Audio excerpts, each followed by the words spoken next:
While we dance as we dream at the Mardi Gras.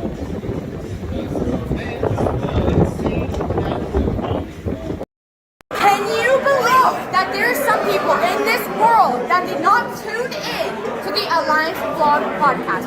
Shame on you! Shame on you. My name is Ella Indy, and I'm one half of the NWA Women's World Tag Team Champions. And I'm Kinsey Page, the other half of the NWA World Women's Tag Team Champions. And you better go listen to the Alliance Vlog, what is it called again? Podcast, period. Or you're ugly. Pretty and power approved. Are you ready? Power. You want answers? I think I'm entitled. You want answers? I want the truth! You can't handle the truth! What we've got here is failure to communicate. I'm building an alliance.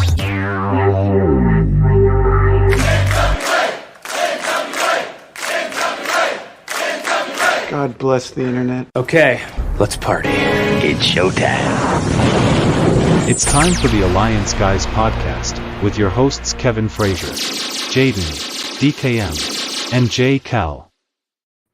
What is up, everybody? Oops, I probably should have done that instead. And I probably should have done that instead. And one more thing. All right, hey, what's up, everyone? Welcome to the Alliance Guys podcast, a presentation of Alliance-Wrestling.com, your number one source for news and information for the National Wrestling Alliance and the United Wrestling Network and SoCal Wrestling in general. What a week, man. First of all, I freaking missed being on the podcast on Tuesday. I jumped on Wednesday with the other guys. DK, it's nice to finally see you again after we said goodbye on Sunday night there. Jaden has joined us, but before we get to any of that stuff, I have to remind you guys about our sponsor, Dubby. I love Dubby. In fact, I tried a new flavor today, and I was going to show you which one it was, but now I lost my my label. But they're great flavors. What I like the best about it is its jitterless energy. And real quick, if you wouldn't mind, watch this. Hey guys, check this out. I am officially now sponsored by Dubby. Dubby is a clean energy drink made to give you focus with no crash. If you guys are like me, you're always needing a burst of energy, especially with one with no crash. Dubby contains vitamins, amino acids, a nootropic, and 150 milligrams of caffeine. It keeps me awake with no jitters, guys. Check it out. Merch link is in the bio. Dubby. And again, we're back from Nolans, back from the Bayou, the French Quarter, the Big Easy. What's going on, DK? How are you? Yo, I am. Jaden. Now I was able to find a burger that wasn't drier than the pavement. that was rough. The wings were good, though. They had good wings. No dying. I promise nothing. Jaden, you were not in New Orleans, but welcome to the show, man. How the heck are you, good sir? I'm doing okay. I was just eating some tuna with hot sauce, so I'd rather have a burger, or as DK was saying in the chat, I'd really want some Waffle House right now. Ooh, Waffle House. Waffle House. I want Waffle House. I've had Waffle House a total of 3 times. And you're still alive, so that's good. Yeah. Twice in Atlanta, 1 in Nashville. So we got a full everyone's in the house is what I'm trying to say. Full bank in the chat. I see Luthez is here. He says it's only 7 p.m. in real America time, Jay, as that's when our show starts in the Central. Our pal DKM says it's Tyrus. It's Happy Tyrus's World Heavyweight Champion Day. So there's a lot of interesting stuff happened over the weekend. Dodie asks if I'm crying in my beer, and Dodie, I got to tell you, man, I don't appreciate that. And I'll tell you why I don't appreciate that, because first of all, I was in New Orleans. I got to see my good pal DKM, and I made some new best friends. And I mean, look at the smile on that guy's face. Does that look like a guy who is crying in his beer?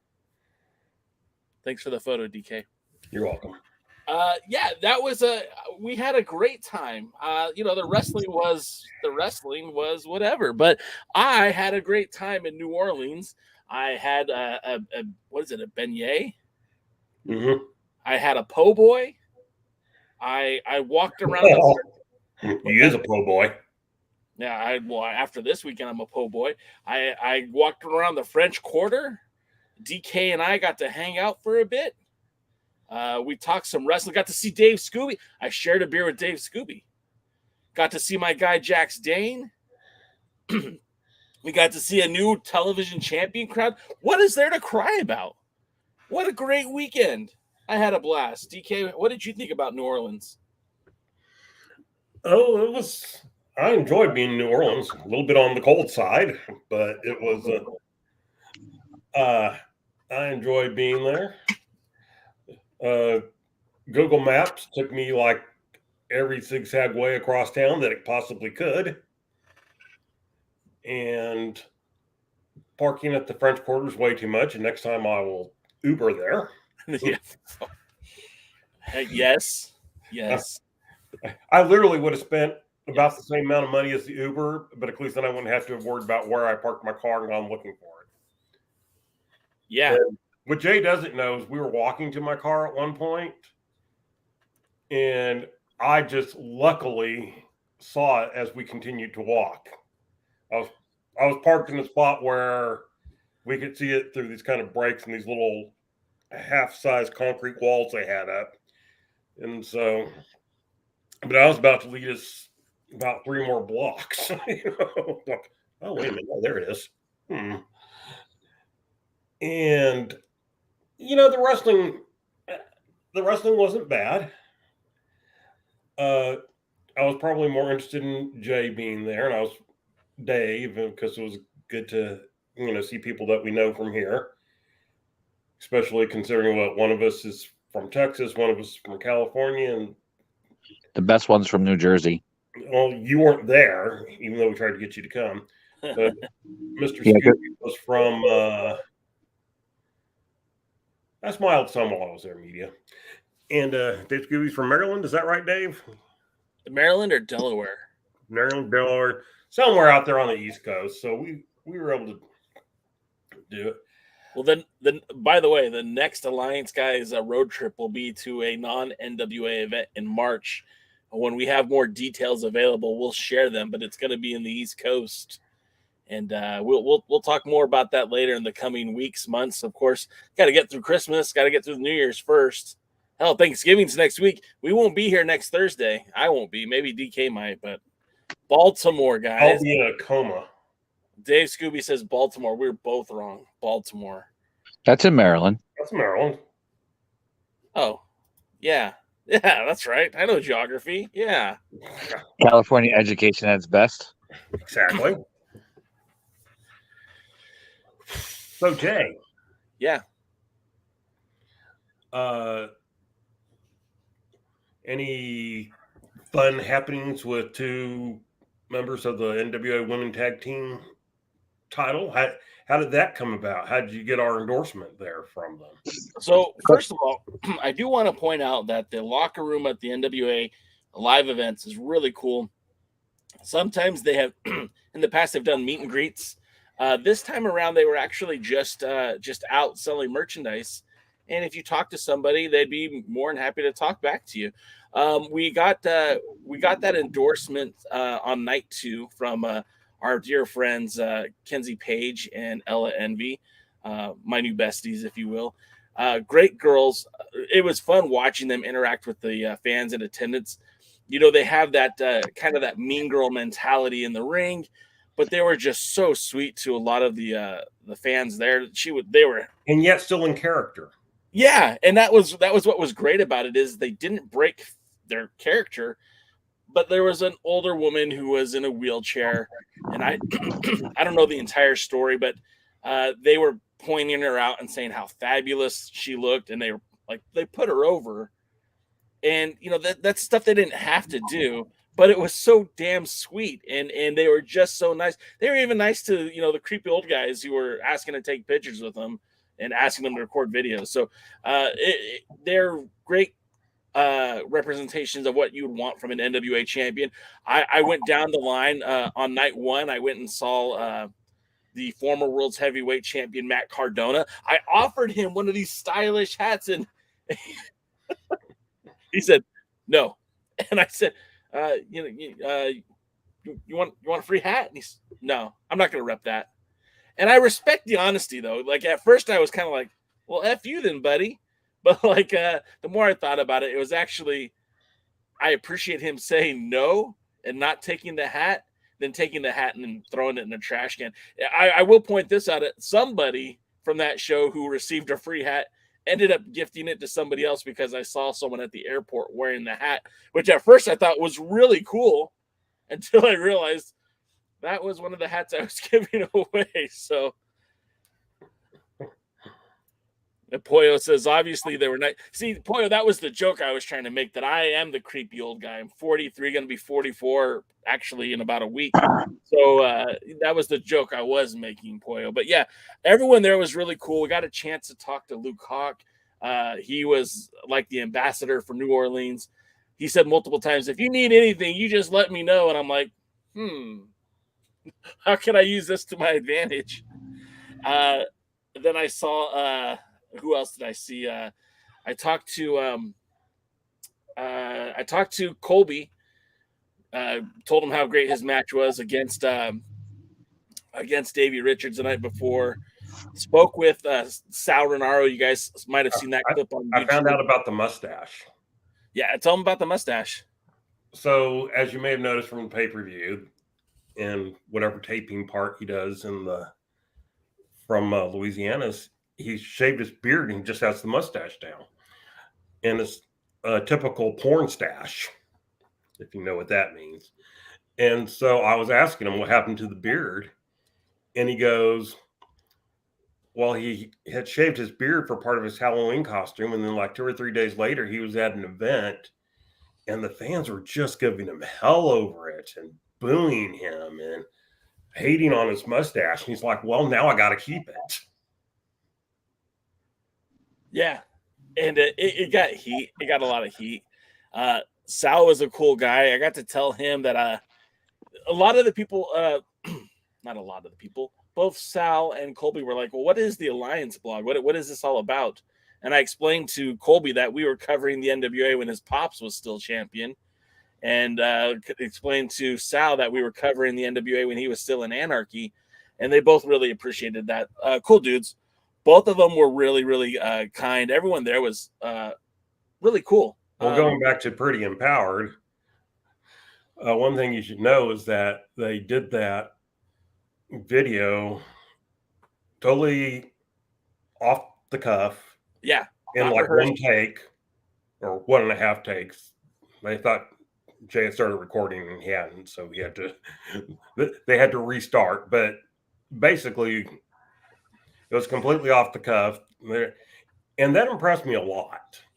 Yeah. I mean, I didn't know a lot about Pretty Empowered. I haven't hated them, but I haven't, like necessarily loved them either. But now I love them because I was able to watch them do that totally off the cuff, watch the way they interacted with the fans, with us and with others. And it was just amazing. And, I talked to several wrestlers there, and I'm not going to talk about everybody we talked to because we did get a little bit of information, so I don't want anyone trying to figure out who said what or things. And we'll talk more about it later, but got a little bit of the feel of some of the thoughts that might be going on in the locker room, and where Nick Aldis might be right, where Billy might be right, and stuff like that. So, as I said, we'll kind of talk about that a little bit later. Yeah, and you know, and that's the thing. There was talking to a lot of people. There was some optimism, and there was some, you know, some hard feelings too. And that's the thing. I wanted to talk about this, and I really wanted to spend some time with it. But I'm going to try to shoot this off the cuff. You know, this was the introductory to the new version of the NWA, NWA 2.0 of the Lightning One era. You know, no longer do we have the pillars that held up the NWA in years past. Dave Marquez is not coming back. Dave Lagana is not coming back. Nick Aldis is not coming back. This is now officially completely constructed by Billy Corgan. And now we're going to check the viability of this construction. The structural integrity of the NWA now lies firmly in the hands of Billy Corgan. So what we see now, success or failure, is all based on what Billy Corgan is going to bring to the table. Now, what do we know about Billy Corgan? Well, we know that in the past he has alienated partners. I just listed 3 of them, but you could even go to his band, Smashing Pumpkins, and there's issues within the band that have come to the surface in the years past. You know, there's a lot of moving parts to this, but what we can't deny is that, number one, Tyrus is your NWA World's Heavyweight Champion. Whether you like it or not, that's what it is. And the NWA isn't going to be booked for you. It's booked for one person, and that's Billy Corgan. He is the steward of the National Wrestling Alliance. And in his mindset, in his viewpoint, what the NWA should represent is big, beefy dudes fighting each other. Whether you like it or not, that's his vision of the NWA. So if you enjoy that vision, or if you're on board with that, then stay tuned, because you're going to get more of it. And if you feel that you've been aged out or phased out or booked out of the NWA because you don't like characters, you don't like the talent, or you don't like the direction of the company, it's time to find something else. It's time to step off that train, because the NWA is evolving into the Billy Corgan version of the NWA. And I'm not saying that's a bad thing, but if you don't like Tyrus, check out, bro. This isn't for you. If you don't like Austin Idol, there's the door, because this is his vision, and this is what we're living in now.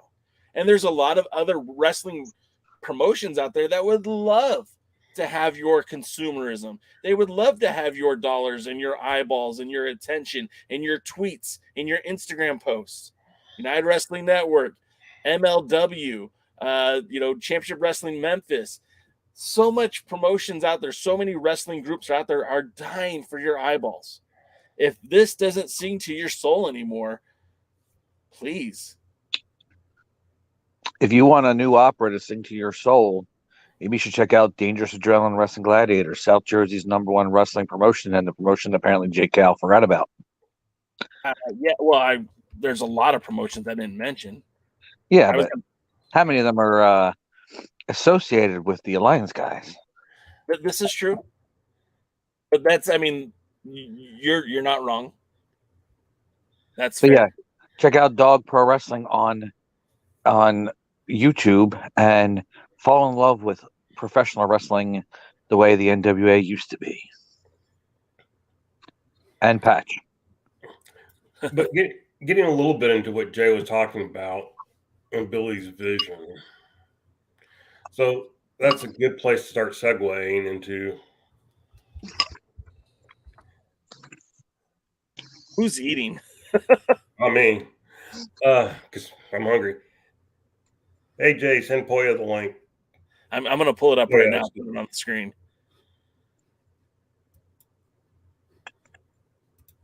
I'm working out. What were you going to say, though, DK? Oh, is that this is kind of a time to talk about some of the things that, maybe Billy has said or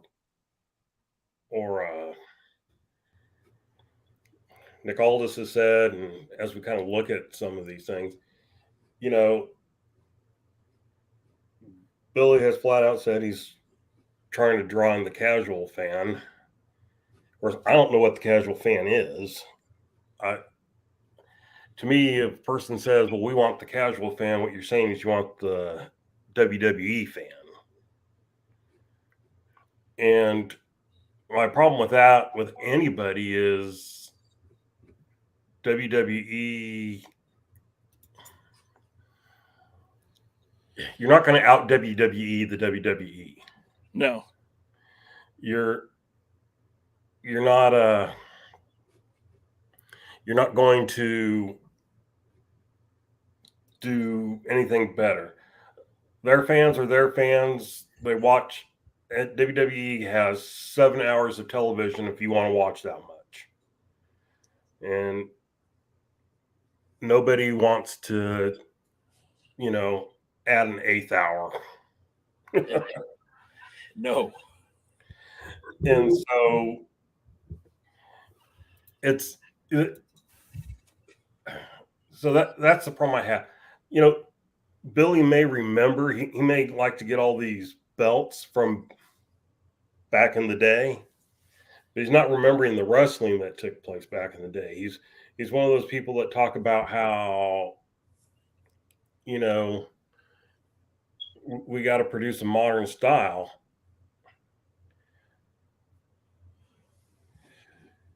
I can't figure out if that's a good thing or bad thing, Payo. But anyway, if we're looking casual, as somebody said, casual is an oxymoron, then,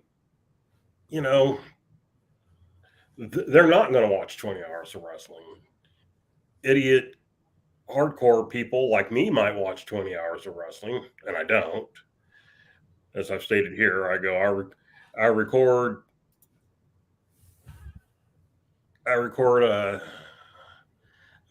Raw, NXT, Dynamite, Rampage, and SmackDown. I listen to the reviews on the Wrestle Talk podcast, and then I decide if I actually want to watch anything or not. Now, some of the premium live events, I do go ahead and watch as they come out. And although, be totally honest, I completely forgot about the last one, the Saudi show. I'll tell you, I boycotted on principle, but the truth is I totally forgot about it. And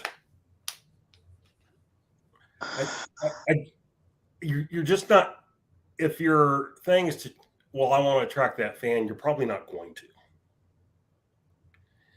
And you're probably not going to put out a product that's going to match what WWE does.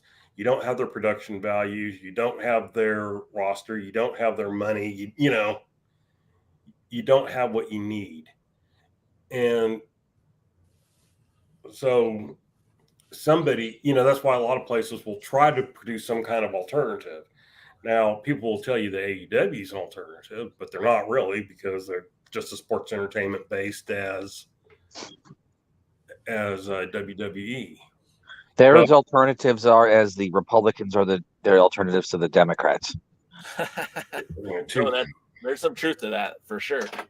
Yeah. Anyone knows me knows I hate both parties equally. And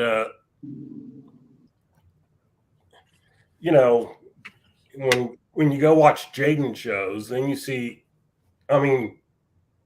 Sarconium puts on the type of thing that I wish the NWA would put on, with about 1/1 billionth of the budget. Yeah, with a just more serious wrestling in the ring.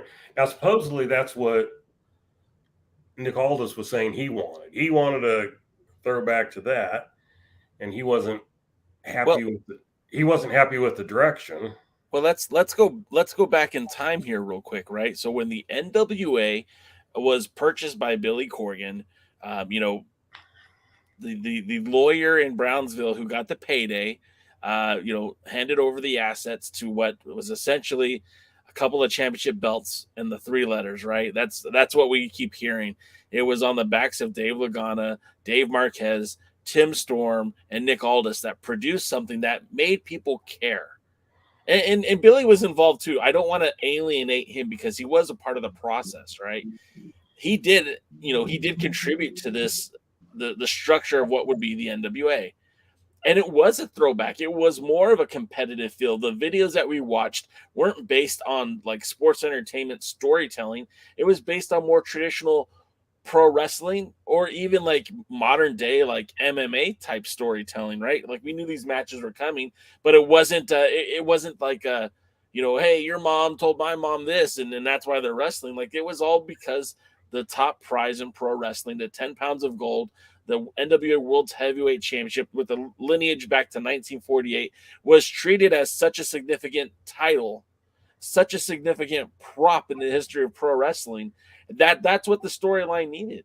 And when they started airing Power, when they started filming Power, that was how they were initially presenting it, as a ode to the Jim Crockett promotion eras, right? So we did get some more traditional studio type wrestling with less sports entertainment than we have now, but there was still some elements to that. Of course, the question mark and I mean, obviously, just about everything that Aaron Stevens does has a lot of comedy involved in it. So there was comedy still happening, and there were still storylines being presented similarly to sports entertainment, but not to the level it is now. And I really feel like the NWA we were sold back in 2019 when Power kicked off is radically different than the Power we have today in 2022. And I think if you look at the storylines, although there were still similar elements to sports entertainment, it was treated more like pro wrestling and less like soap opera. I would say it was treated more like a sport. Yes, there you go. That's what I'm trying to get at. And so my thing is, you're not going to out WWE. You're not going to out sports entertain them. You're not even going to out sports entertain AEW. So then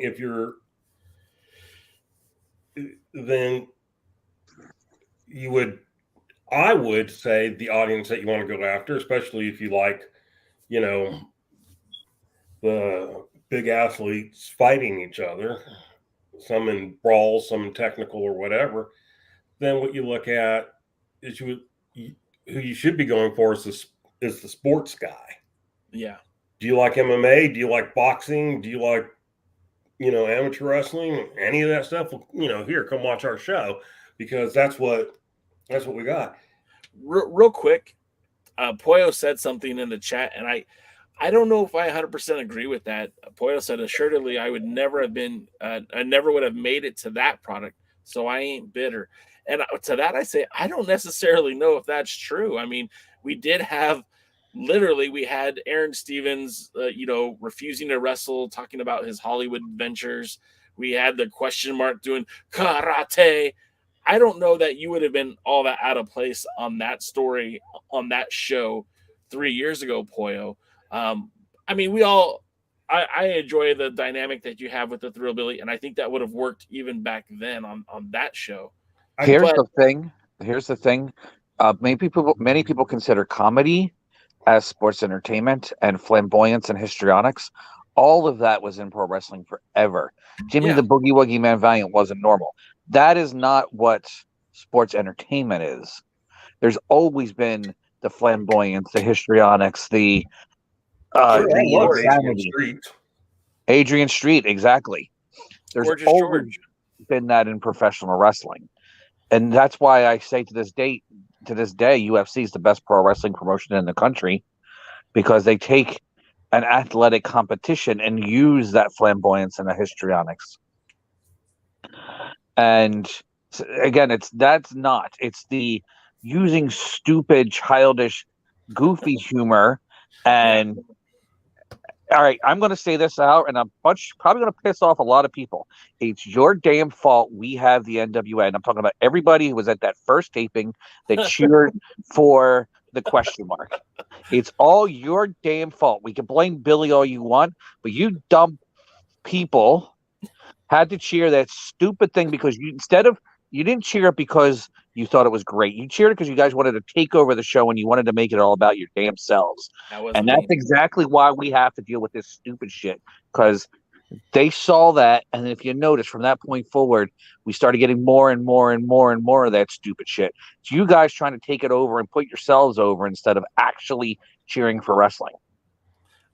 As someone who was there, and I hear you, Jaden, I hear what you're saying, I thought it was funny. Now, maybe it was the delirium of a 4-hour TV taping, but I thought it was funny. It got over with the crowd because it was something different than what was presented the rest of the show. Well, but I think that's a danger of a TV taping, though, especially when you're taping so much TV at once. Kind of like you said, look, when we were there at the taping on Sunday, one of the things that happened is, of course, they would do countdowns for the start of each show or whatever. And so at the beginning, Kyle Davis would be going 5, 4, 3, 2, 1, and the crowd would go crazy. And, about the fifth time he was going 5, 4, 3, 2, 1, the crowd was going, yay. They were tired. Not wrong. They get tired. And, Matt Cardona had an interview where he basically said, man, he goes, I wish we either taped live or at least taped live to tape, or not tape live, that they were either live each week or basically what's called tape to live, where you just kind of tape it as a show that's live and, you show it and give you a chance to edit some of the stuff. And,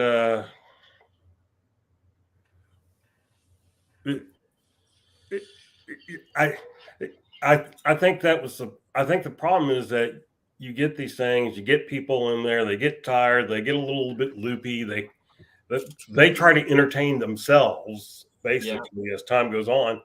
I'll admit it, I was not as into Sunday's show as I was into Saturday's show. There was a point in time where DK and I walked off when we were talking to Jack Stain, we were talking to some production people behind the scenes, and we weren't even watching the show.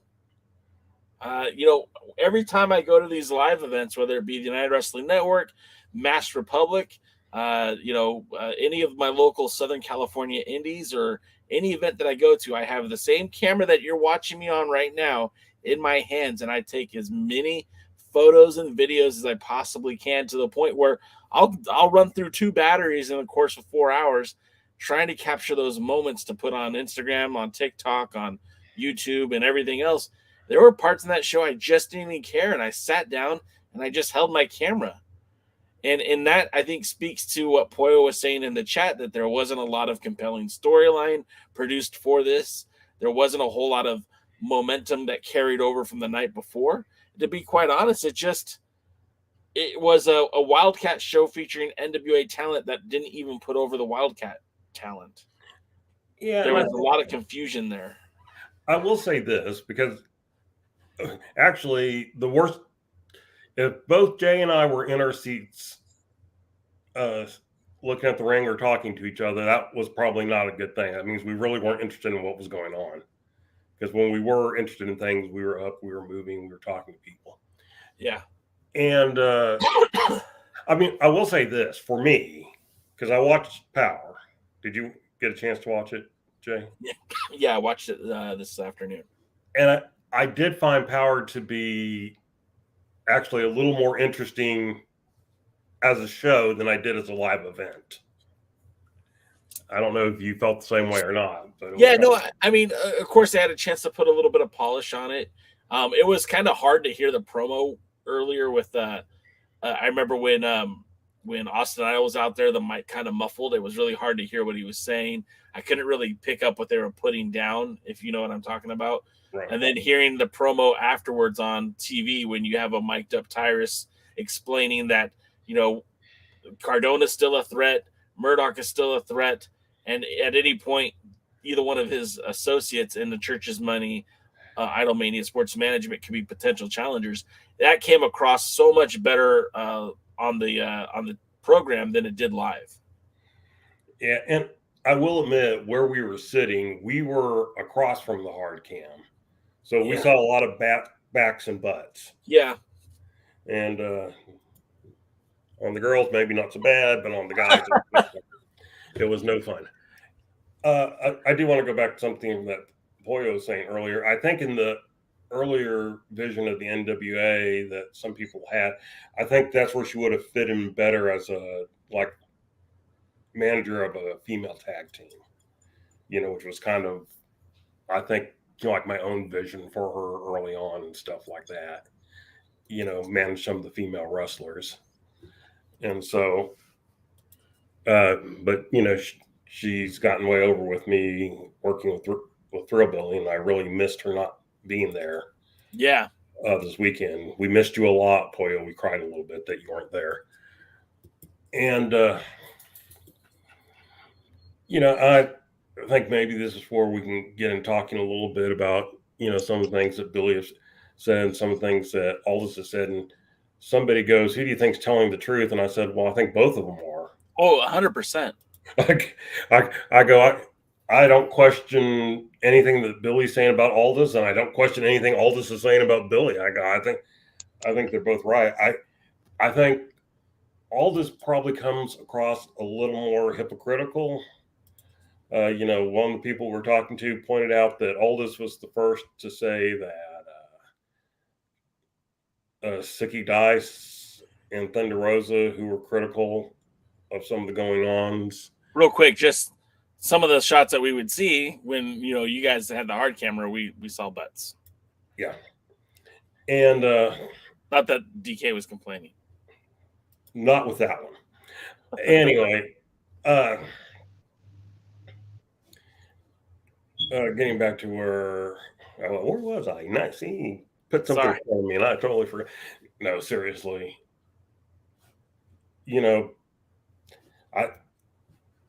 Aldous was the first to condemn Sicky Dice and Thunder Rosa for making negative statements publicly about the NWA. Yeah. And then, of course, he comes off and then does it himself. On one hand, he says he's not putting down the locker room. On the other hand, he puts down the locker room. Yes. And these are the things where you see where Billy's right. Yeah. But then his complaints were a lot of the same complaints that we've had here on this very show. And so it's like I can't disagree with him when he talks about distraction of creative. And, look, we talked to some of the people, like Jay said, some of the wrestlers, some of the backstage people, and some of the producers. And some of the things I heard were frustration. Some people felt like, they weren't being used to their full potential. Some people weren't being used at all. I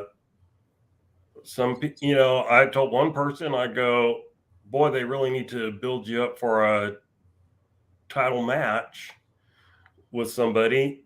And it was oh man, I'll get to that in a second, Dave.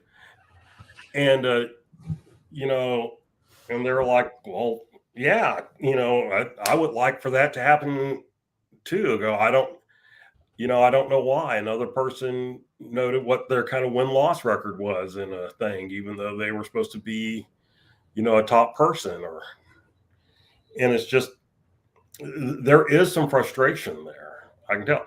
I talked to a couple of other people that were perfectly happy, thought they were on the right track, and things would be going well for them and everything. So I don't want to say everybody there was a downer, but there was certainly some frustration that was shared with me. Yeah. I don't know who you talked to, Jay, and I don't know what you heard, but real quick to Willie Bowen, just so you know, battleships don't make good floats. Also, Tyrus doesn't put over the plate and fork; they job to him. Everything on that plate jobs to him. So thank you for pointing those out, Jane. Look, we are in a growth phase for the NWA. I listened to Jim Cornette earlier today, and he was talking about the Nick Aldis and Billy Corgan controversy. And obviously, he's not watching the product these days. But he pointed out, like, that show, the way Power kicked off that first season with him, that was supposed to be the launching point. And it feels like the NWA is not even at the point it was those years ago. And there's a lot of truth to that. When we left, when 2019 came to a close and 2020 was rolling around the corner, there was expectations that the National Wrestling Alliance would be touring monthly, that the National Wrestling Alliance would be doing pay-per-views in medium to small size arenas, not in boys and girls clubs, not in bingo halls, but like small arenas, and where they were supposed Time out. I want to say this real quick because I'll forget otherwise. There was, I guess, a little bit of controversy about whether the show sold out or not. To me, the answer is no, because there were like 2 balconies full that were probably, the top balcony had like 2 people in it.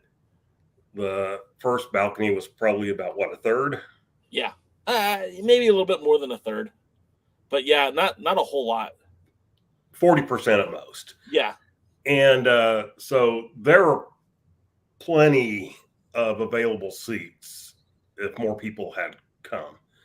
I mean, it wasn't a case of there were no more tickets. Now, the bottom part around the ring on Saturday was mostly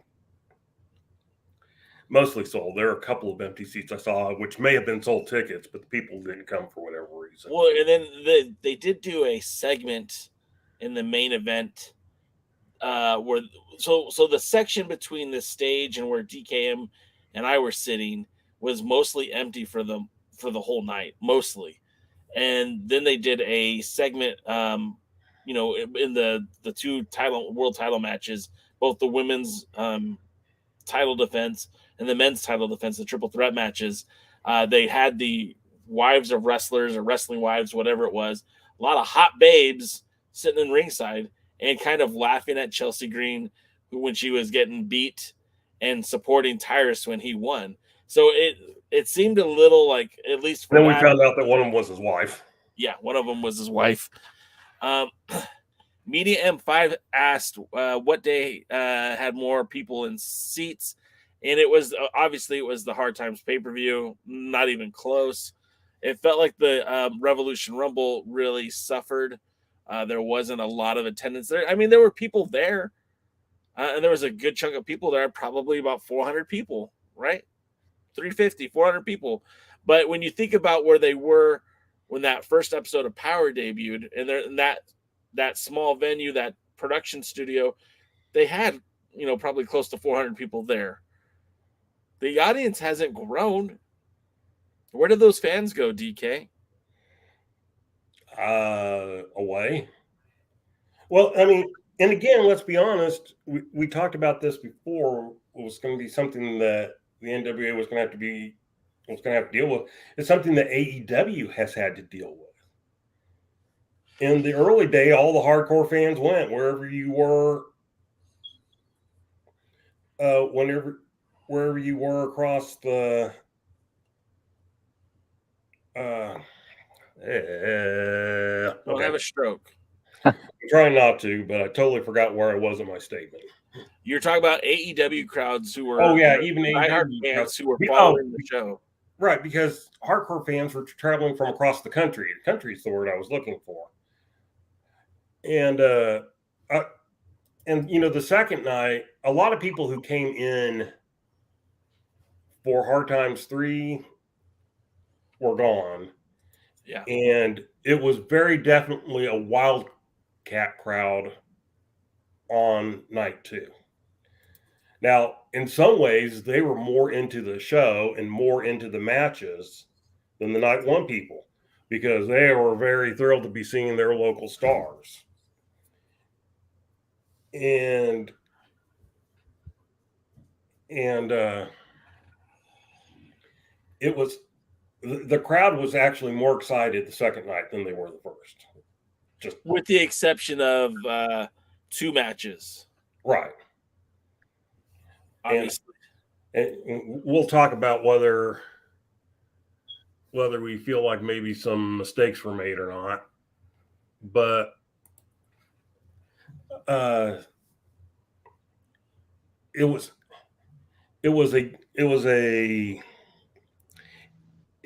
a case where, and even the first night there were a lot of local people. I'd say would you say 50% of the crowd was local the first night? There, you remember that couple that was sitting next to us that ended up being in the wrong seats? Yes. And they were like, it was funny because they used to live, I think they said in Galveston, Texas. Right. They used to go to the Wrestling Revolution, which was a part of the NWA under the Tharp era, and that they had moved to New Orleans or outside of New Orleans, and they didn't even know that WildKat existed. They were there because it was the NWA. They knew who Luke Hawk was, but they didn't know about WildKat. So it was like, so in that essence, they did draw some NWA fans to that show. But I think the large majority of the people there were very much there to see Luke and PJ win the World Tag Team titles. Right. And as we delve into the show a little bit, that was probably a lost opportunity. Yeah. I told Jay I was expecting the titles to change hands, and the crowd was going crazy, and it was probably the second best match on the show.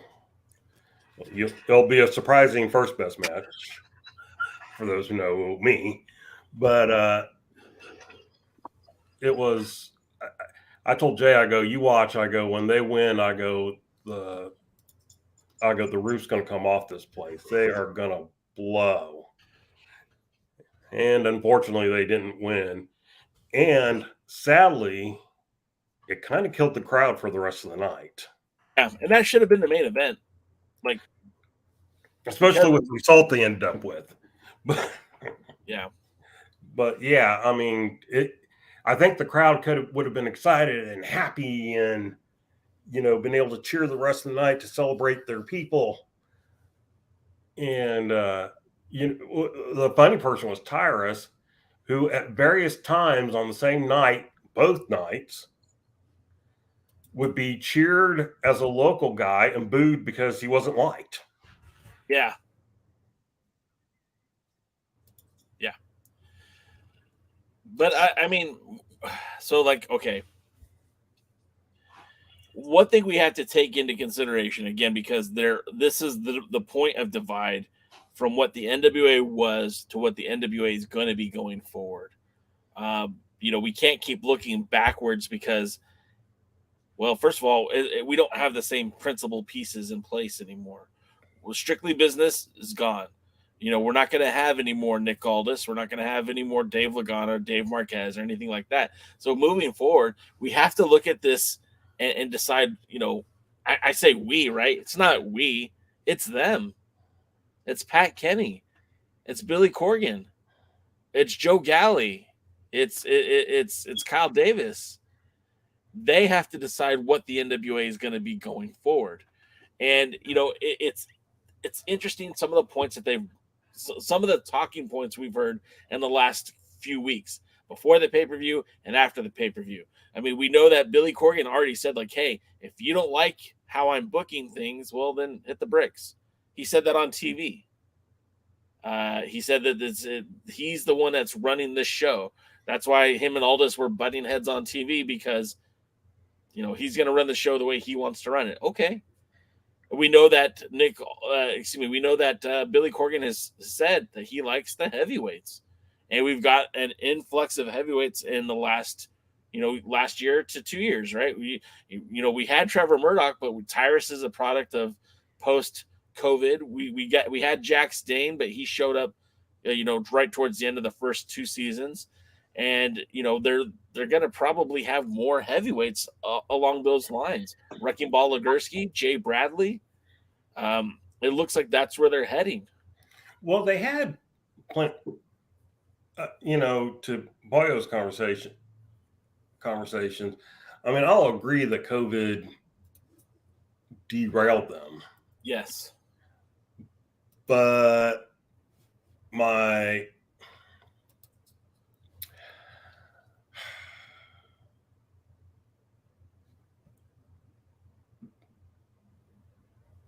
they still should have been able to pick up at some point and grown. I mean, it's been, we're closing in on, year and 3/4 since they've been back. And I can't say that they're moving forward.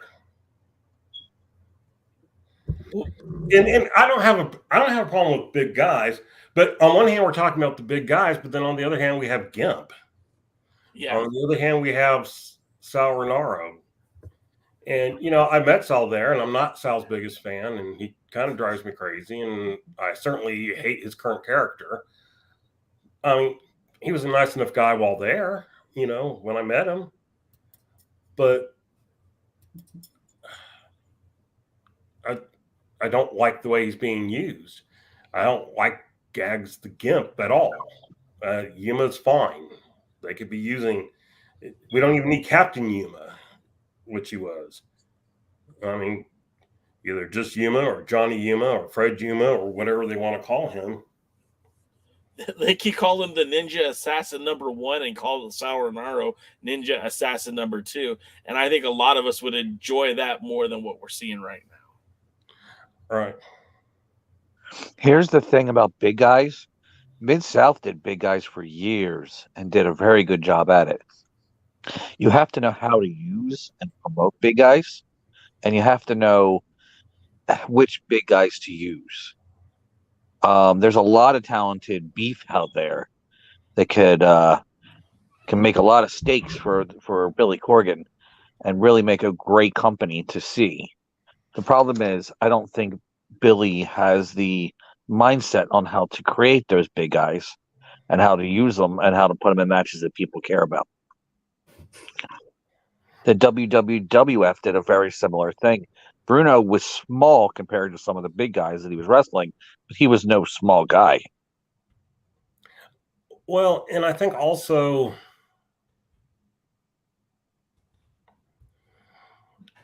we don't need complicated reasons, but we do need reasons that make sense to us. I mean, one of the first things that someone said for the U.S. Tag Team Championship is they pointed out the Spectaculars never win. Why are we watching them challenge for a title? I think that's more. Look, this is something that's been on my heart. And the Spectaculars are big guys, but they fit fine, So something that's been on my mind and on my heart for the last week. Well, I guess not even the last week, really, since Saturday night when Tyrus won the title was, I don't really give a damn about his politics. That doesn't really matter to me. When it comes to this wrestling program that I'm watching, it's not that I have a problem with Tyrus as a human being or what he believes or his politics or anything else. What my problem is he's not very good in the ring anymore. Now, granted, did he get in shape for his match with Trevor Murdoch at the 74th? Absolutely. And he looks a hell of a lot better now than he did, before the 74th anniversary show. But my problem with him is he doesn't wrestle like a credible champion. Ric Flair would go out there and wrestle 360 times a year or 350 times a year, whatever it was. And he'd wrestle, the best guy on the card, the worst guy on the card, and he'd make them all look like $1 million. And when, in modern times, right, before the NWA in its current state, Jack Stane, Hiroshi Tenzin, Rob Conway, Satoshi Kojima, Tokyo Monster Kahagas, Adam Pearce, Colt Cabana, Blue Demon Jr., hell, even the Sheik. These guys went out and wrestled everyone and had the best compelling storylines and matches they could possibly have. Now, I'm not telling you that the Sheik was the world's greatest wrestler, but he made you believe that he was in there and was a violent man and very capable of hurting somebody. I watched Tyrus, and I think that this guy has all the potential in the world to be a threat to anybody. But then you watch him in the ring, and he's just not that good. And that's more damning about the NWA product than anything else that I've been hearing about, watching, or anything else. It's not his politics. His promos are amazing. If he could wrestle the way he cut a promo, he'd be a superstar in the WWE right now. The fact of the matter is he's 49 pushing 50. And yes, he's in the best shape he's been in a long time right now, but that's still not good enough. And, when you put him in the ring with anybody else on the roster, anybody, one-on-one with Trevor Murdoch, he shouldn't win. Yeah, Tim Storm was older when he won the title, but Tim Storm was also probably, in the best shape of his life at that time. And real quick, I don't want to mean to interrupt you, but Carlton said something, and I want to bring that up too. He says, we have a 50-year-old champ. Let that sit in. Now, hold on, because in the past, there have been older people as champion. I mean, Hollywood Hulk Hogan was pushing 50 when he was, the NWO world champion, right? When he came to the WWE and he had that one more run in him, he was in his 50s. I look at a guy like, Nick Bockwinkel, who really didn't even hit his prime until like his mid 40s, right? And he held a couple of world titles into his 50s. And like we said earlier, like what DKM was just about to say about Tim Storm, he was in his 50s as world champion. That number is irrelevant to me. It's, can you go? I don't care if you're 50. I care, can you execute in the ring? And that's what I'm not seeing out of Tyrus. Now, maybe he continues this training. Maybe he continues this kicking his ass in the gym. And maybe when we see him back in Power on the next tapings in December, maybe we get a new version of Tyrus and one who's more committed to looking better in the ring. But as of right now, I'm still not sold on him. Here's the problem with that one, though, Jay. There is nothing you can do in the gym. There's nothing you can do on the road. There's nothing you can do to work out to get you into ring shape other than get wrestling in the ring. Yeah. So he needs to wrestle in the ring, or at the very least, find a very good wrestling school to go and train, get back into wrestling shape. Well, and I think the thing is with him in this, look, some people are, like we talked about, 50 and they're in the best shape of their life. Tyrus has been around a long time. He's been heavy a long time. One of the things that you can tell is that his knees are blown. Yeah. He's not mobile like he was when he was first in WWE. And even at the end of his WWE run, he wasn't as mobile. And he's gotten less mobile, and you can tell his knees are not good anymore. And, and somebody has stated quite well, he's somebody that in and of himself doesn't need a title to be over. He could fill that King Kong Bundy role. He could fill that Andre the Giant role. He could fill that special person. Can you stop putting things on there? Because it keeps distracting DK. Yeah, it does. But sorry. But my point to him is, Carlton knows, then that should have been your point, not that he was 50. Look,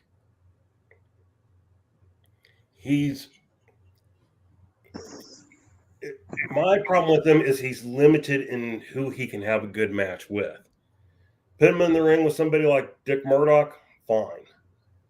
I don't know that he would be that well in the ring against somebody like Matt Cardona, who's, 200 pounds. Put him in the ring with actually somebody like Odison, who's also kind of got a limited moveset. Let them beat on each other for 5 minutes, fine.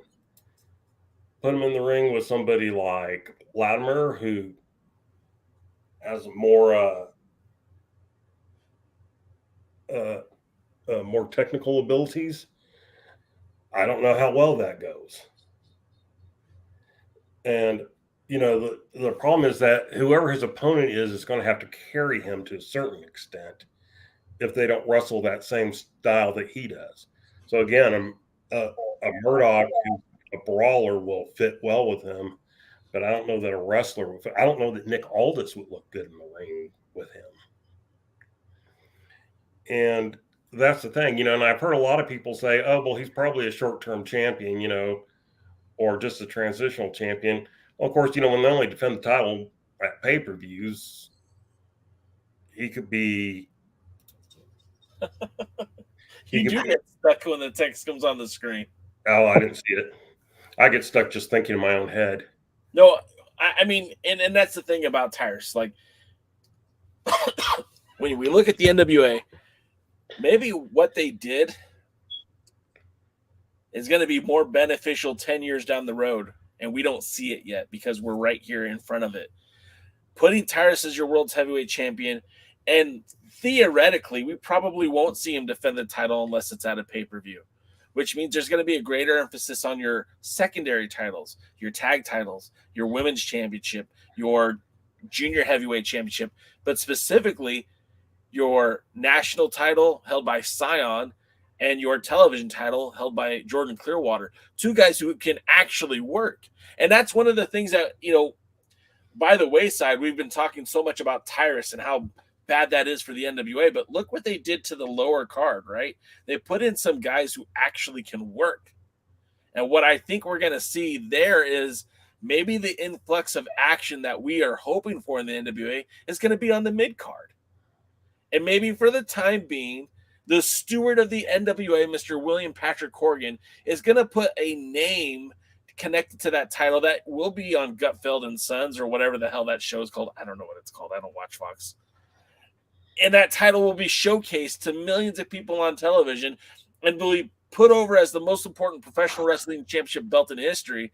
All the while, we won't see Tyrus in the ring too often. And maybe what we'll get on Power is more of what we're seeing now. What we're seeing in the Jordan Clearwaters, the Scions, the Odinsons, and maybe we'll see more of the Jax Danes and the Thrillbillies and the Dak Drapers of the world. And I'm all right with that. I'm okay with that. I'll come to terms with that. I'll stand by the NWA if that's what we see happen, because I don't necessarily need to see Tyrus defend that title 15 times a year. I don't want to see that, actually. No. Since we're already at the 8 o'clock hour, let's go ahead and kind of go through the show and give some thoughts on that and how it ties into the next night and everything. Are we talking about the pay-per-view itself? The pay-per-view. Yeah. Okay. So, in the, I don't know what they call it, the pre-show, WWE term, but in the YouTube show, we saw Mims beat Anthony Andrews, which was a good thing because Mims had won the or I'm going to talk about a little of the stuff they did good here. So Mims beats Anthony Andrews by pinfall. And it's the first match of the show. Mims is supposed to challenge for the World TV title, which he does the next night. And he won. So he won the 3-way, 4-way, 10-way, whatever it was that put him in there. And so he's won now. So not a whole lot of building, but at least it's a consistent thing. He's gotten his couple wins. Now he's going to challenge for the title. And so I felt like that was a good thing. And it was a pretty solid match. And let's be honest, Mims is one of those guys that has been kind of like rudderless in the NWA. He was involved heavily in the storyline with Tyrus. Like, he had 2 matches against Tyrus. He was injured by Tyrus.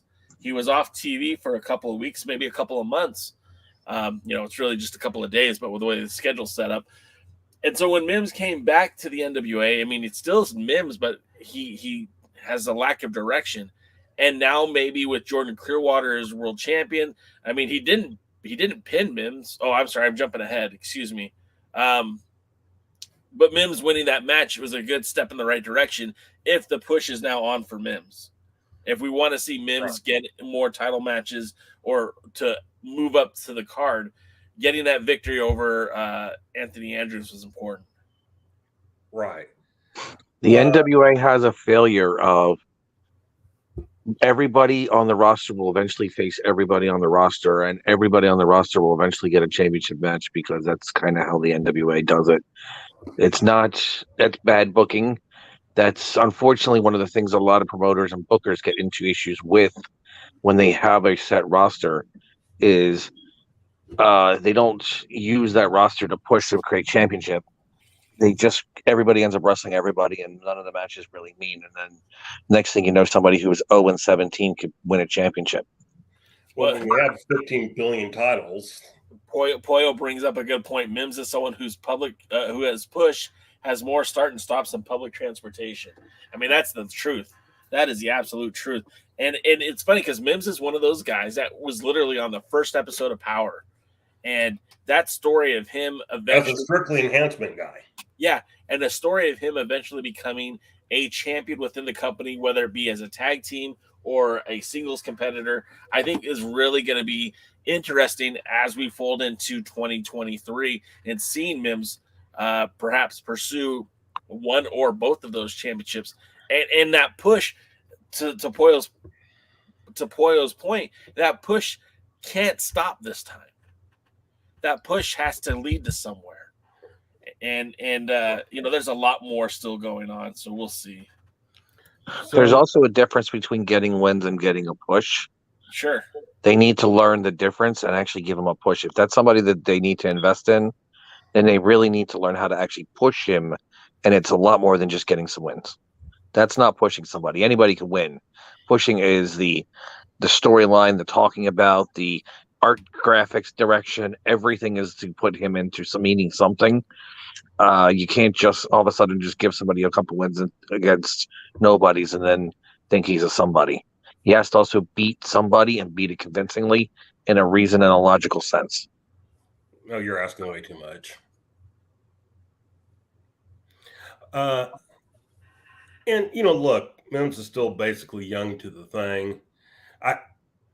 I'll get into this a little bit more when we get to Clearwater. I think sometimes people want everything like right now.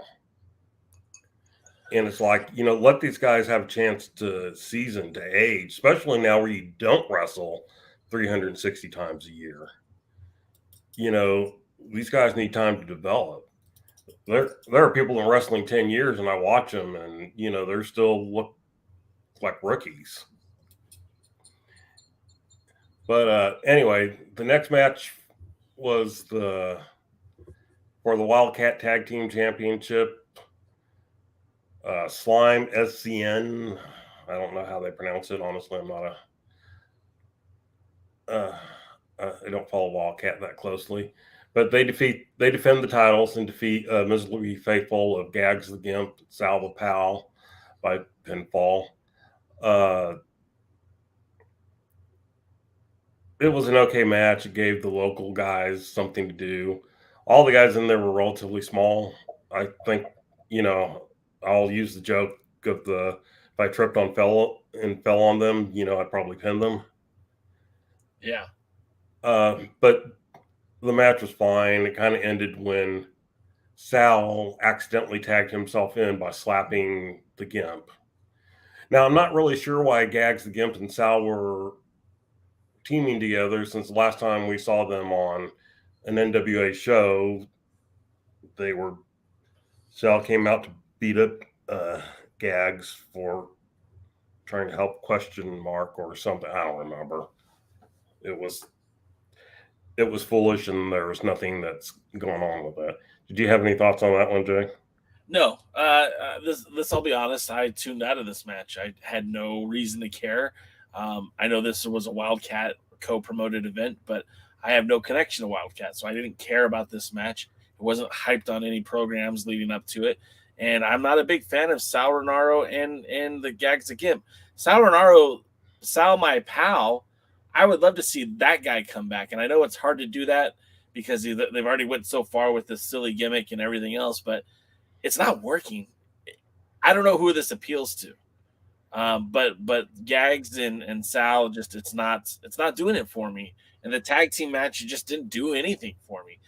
Sal Rinauro would be a great challenger to the junior heavyweight title, and it would be great in that enhancement role, putting people over and helping people get established. This tag team match just did nothing for me, nothing at all. And you're wondering who it's for. You said who it's for. It's just like Vince McMahon. The WWE was only for one person. It was for Vince McMahon. It's the same thing with the NWA.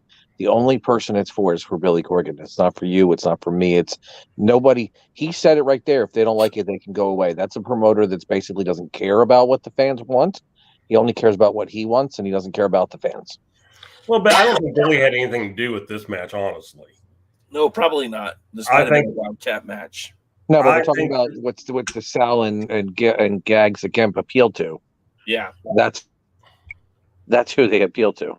Yeah, I don't even know that Billy cares that much about them.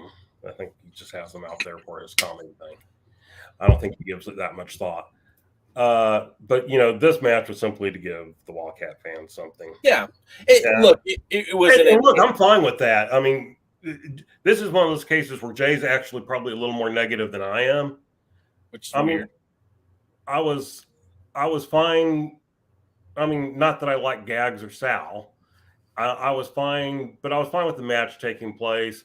It was a good way to give the WildKat people a victory over some of the NWA guys that the NWA people aren't going to care about. Would you put Pollo's comment back up there about the NWA as a formula? Because that's all I was able to read. And I don't have let me just jump in while you're reading that. To your point about it was a victory for WildKat, that's sure, you're right. But we don't have another tag team on the roster that actually has some wins and losses that would back up a title match that could put that tag team over. I mean, there's a litany of tag teams on the show, and we're growing the roster out even further. If not the Southern Gentlemen, if not, there's got to be someone other than Gags the Gimp and Sal Rinauro. Because the fact that isn't even a real tag team, like they're not getting any kind of push. Why not Alex Taylor and Jeremiah Plunkett? At least them as a tag team, they've had some victories. And to me, that would have made more sense. Oh yeah, that's probably made sense. All right. What was the next match? The next match was a tag team war. This was the match that I was not into. The hardcore tag team war. Hardcore tag team war, sure. Anthony Andrews, the Pope, JTG, and they defeat Alex Taylor, who filled in for Jake Dumas, Jack Stain, and Mercurio, while Jake Dumas. Wait. You said Anthony Andrews. I think you meant Anthony Mayweather. Anthony Mayweather, yes. Sorry. Anthony Mayweather, the Pope, and JTG defeat Alex Taylor, who was filling in for Jake Dumas, Jack Stain, and Mercurio with Dumas, CJ, Danny Deals, and Chris Silvio Esquire all out there. Well, actually, no, Danny Deals left.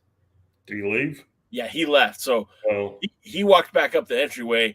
Danny Deals came in to just help introduce Alex Taylor as the replacement for Magic Jake. Of course, I don't know why he even came to the ring if he was injured. However, I'm not going to ever argue when CJ's on camera, so that was fine by me. But yeah, there was a wealth of managers ringside for this one. About the only thing that I enjoyed about this match was CJ, who's wrestler Christy James, and who should actually be somebody had to work the merch. Thank you, dear. Christy James should actually be used as a wrestler and not just a Vanna White. No offense to Vanna White. I don't know. The only part that I found entertaining was that Christy James would do her more when the faces were winning than she did when her team was. She's the best. On.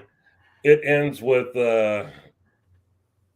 Mayweather pinning Dane after some chair use. Didn't care enough to actually pay that much attention. Look, I'm a huge Pope fan, and that was what I was watching for. And he was barely in it. Poyo, I'm sorry, I'm going to put over to your boy, the Pope. I think I look at him and I go, why is that guy on the pre-show? Why is that guy not circling the top of that card? I mean, hell, he is one of the dudes that helped put over Tyrus to get Tyrus to this point. Now it's time to return the favor. We should see Pope. Pope should be the guy emerging as the number one contender for that world title. Just my thought on this. I think Pope, number one, if Nick Aldis was the measuring stick for the NWA, and we said that guy could talk, that guy could work, that he had a great look. If you look on the roster, who else can match that? The Pope is right there. In terms of promo, I'm going to tell you right now, Pope is better than Nick Aldis ever was. We're talking about work rate. I mean, Nick Aldis wasn't freaking Kenny Omega out there. He was good, but he's not great. The Pope is good. He's not great, but he's good in the ring. And I feel like the Pope is a guy who, if the NWA were ever to take a chance on somebody, that's the guy to take a chance on. And if the Pope were able to get a run with that 10 pounds of gold, I guarantee you people would be talking about it in a positive way. I would think so. You don't think so? No, I said I would think so. Oh, I thought you said I don't think so. But let's talk about that, Mr. DKM. And yeah, I mean, I'm not gonna argue with you about that. It's obvious that he's somebody who could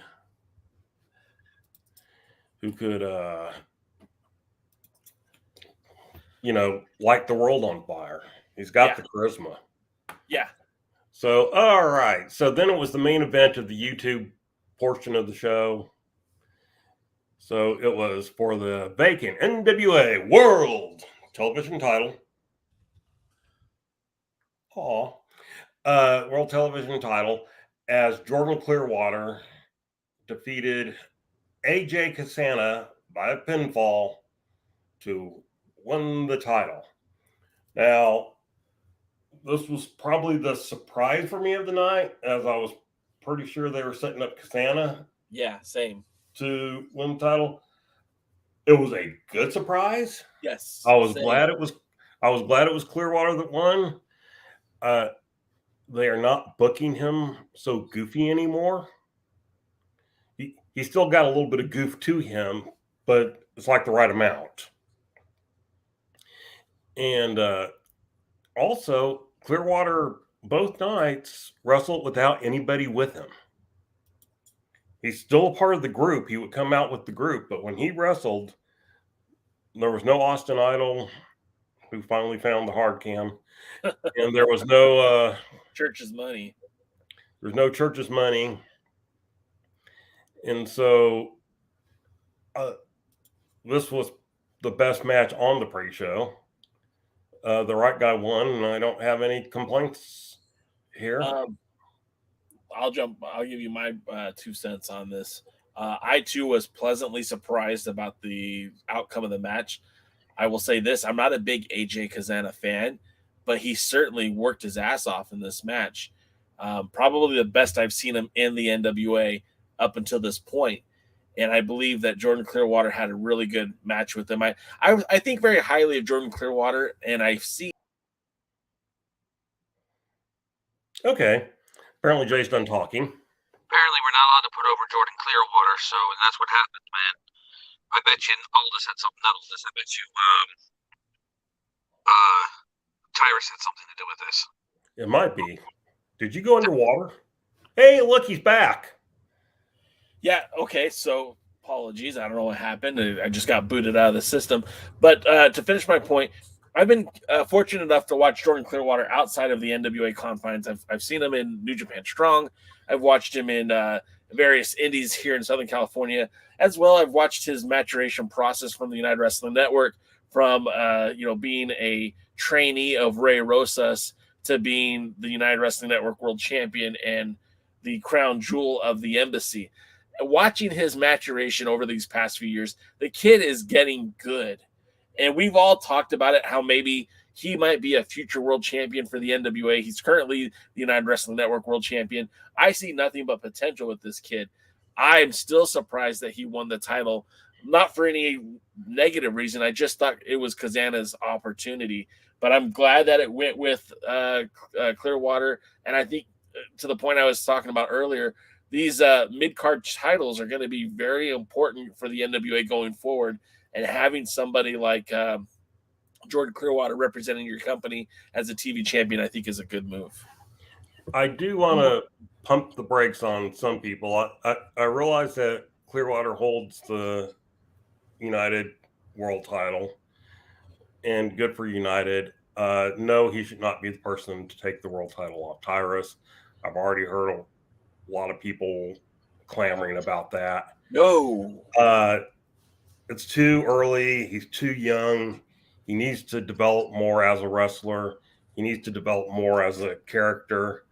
Right now, they have him going back and forth between, face, heel, different characters in different places. Sometimes more serious, sometimes more goofy. He needs time to establish that this is who Jordan Clearwater is. Yeah. And he needs time to be considered credible.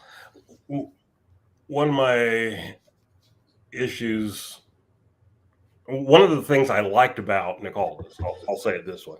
One of the things I liked about Nick Aldis is that he was somebody who, if he had the right people behind him, I think could be accepted as a world champion in almost any organization while he was NWA world champion. Yeah.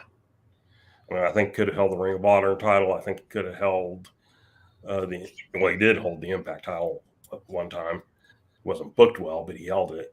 I think, if you put him in AEW, he's somebody that could certainly be at the top of the AEW card. I think put him in NXT and later WWE, he's somebody who could be at the top cards. If WWE would go back to having two champions, I could see them, that he could win one of those titles. I don't want them to go back to having two champions, but I'm just saying. And even if just with single championship, I could see him at some point at least holding it, if not for a long time. I could see him getting a run with it. And so that, with Clearwater, I think, everybody thought Tommy Rich was going to be the next big thing, world champion, and then he has his personal demons. And, let's give people a chance to develop. Let's give people a chance to go. I agree. I think Jordan Clearwater has a ton of upside, and he's not in his final evolution yet. I mean, I think he's got a lot of room to grow. He's a young man, and who knows, by the time he is at that same age as Nick Aldis, maybe he is the guy that carries this company and maybe other companies as well. But pump the brakes. He shouldn't be taking the belt off of Tyrus. He's not ready for that. There are a lot more established talent who are ready for that, and let's give those guys an opportunity. Yeah, in Billy's 15-year plan that's left, Jordan Clearwater should be looked at in 10. Yeah. No, we're all in agreement. We all think that Clearwater definitely could be the future of this company, but let's not run to that result. Let's let the maturation process follow. Let it happen. Do you really believe Clearwater will be here in 10 years if he's that good? I mean, he's even going to be here in 10 years, to be honest. Here's the thing.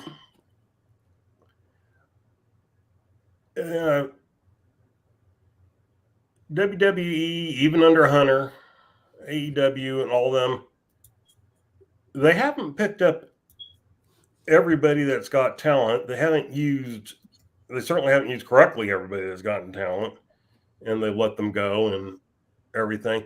Will he still be here if he's that good? There's a chance. I mean, we're not talking 10 years. We're talking like 5 years. And 5 years. You really? No, and that's, yeah, I mean, you don't think he'll be signed somewhere? No, no, in the sense that, is it possible? Sure, it's possible, but WWE still has a bloated roster, and if they do continue this kind of, doing away with the brand split in a way, if not, not completely, AEW has a bloated roster. 5 years he goes to AEW. He's a Dark Order guy. He'll be on AEW Dark for 10 years. Will he make more money? Maybe, but they don't even make a lot of money in that place. AJ Styles turned down WWE to go to that startup Impact, which didn't even have the money that AEW did.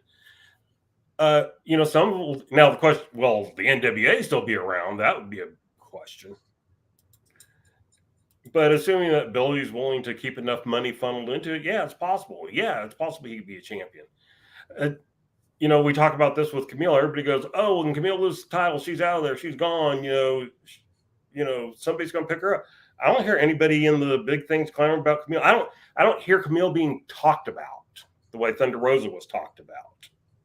Is that also an indictment of the current NWA product?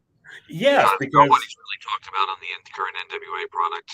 Like Thunder Rosa was, like Nick Aldis originally was, how like even Trevor Murdoch originally was. Nobody's being talked about right now in this NWA.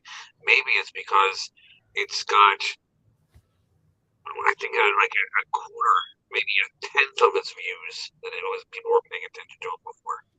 Real quick, Jaden, can you say yato, yato? Yato, yato. You're right. Sounds like Star Wars. So am I all robot-y? Yeah. You sound like you're underwater.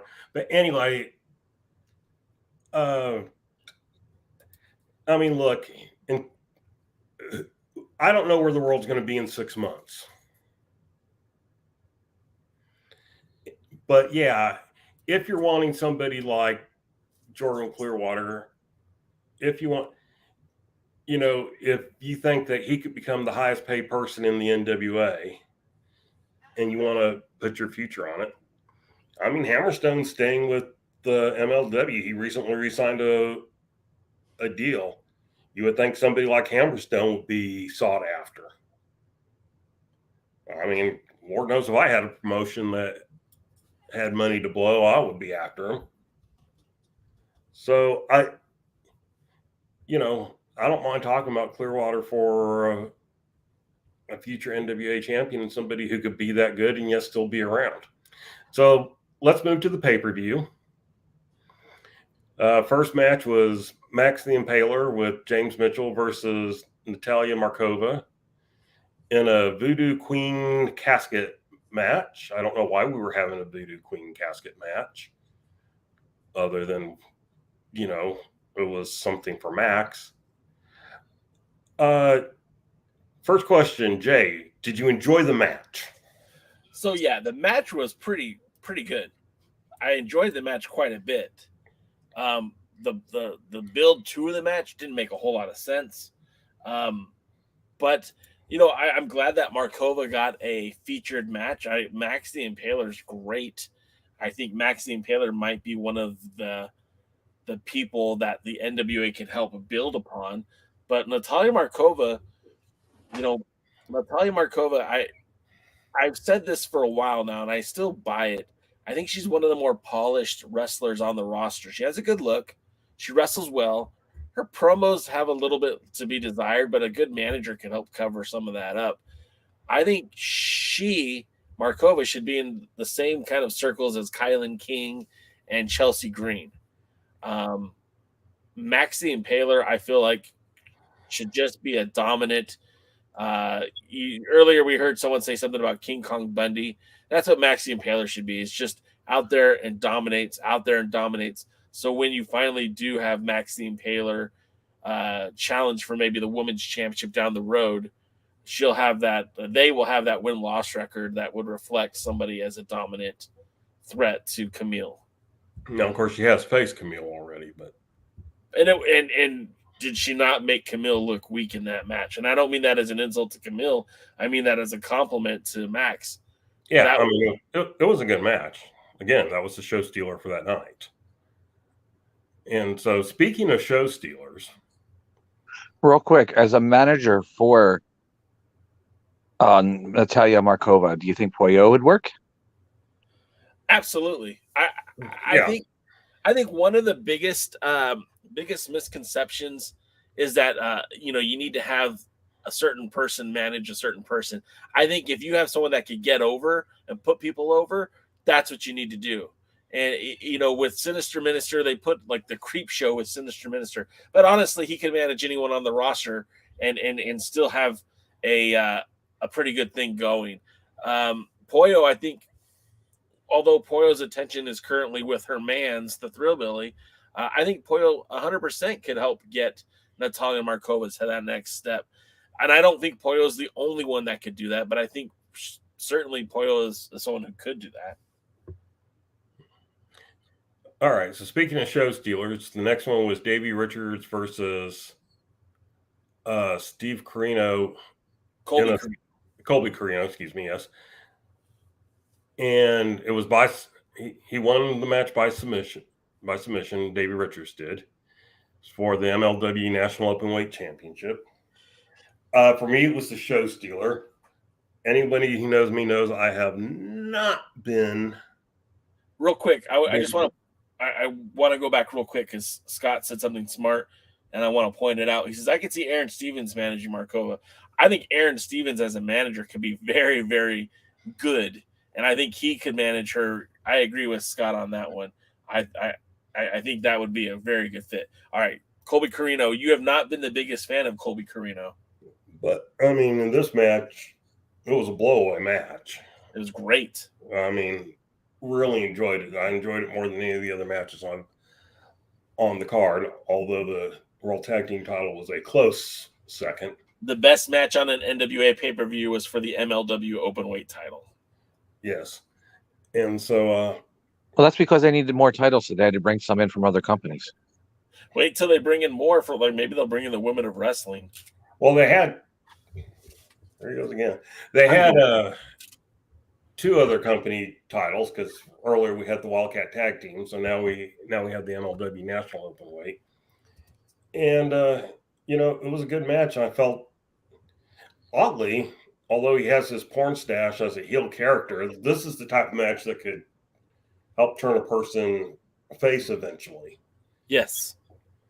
So, only praise here. Okay, praise is about to end.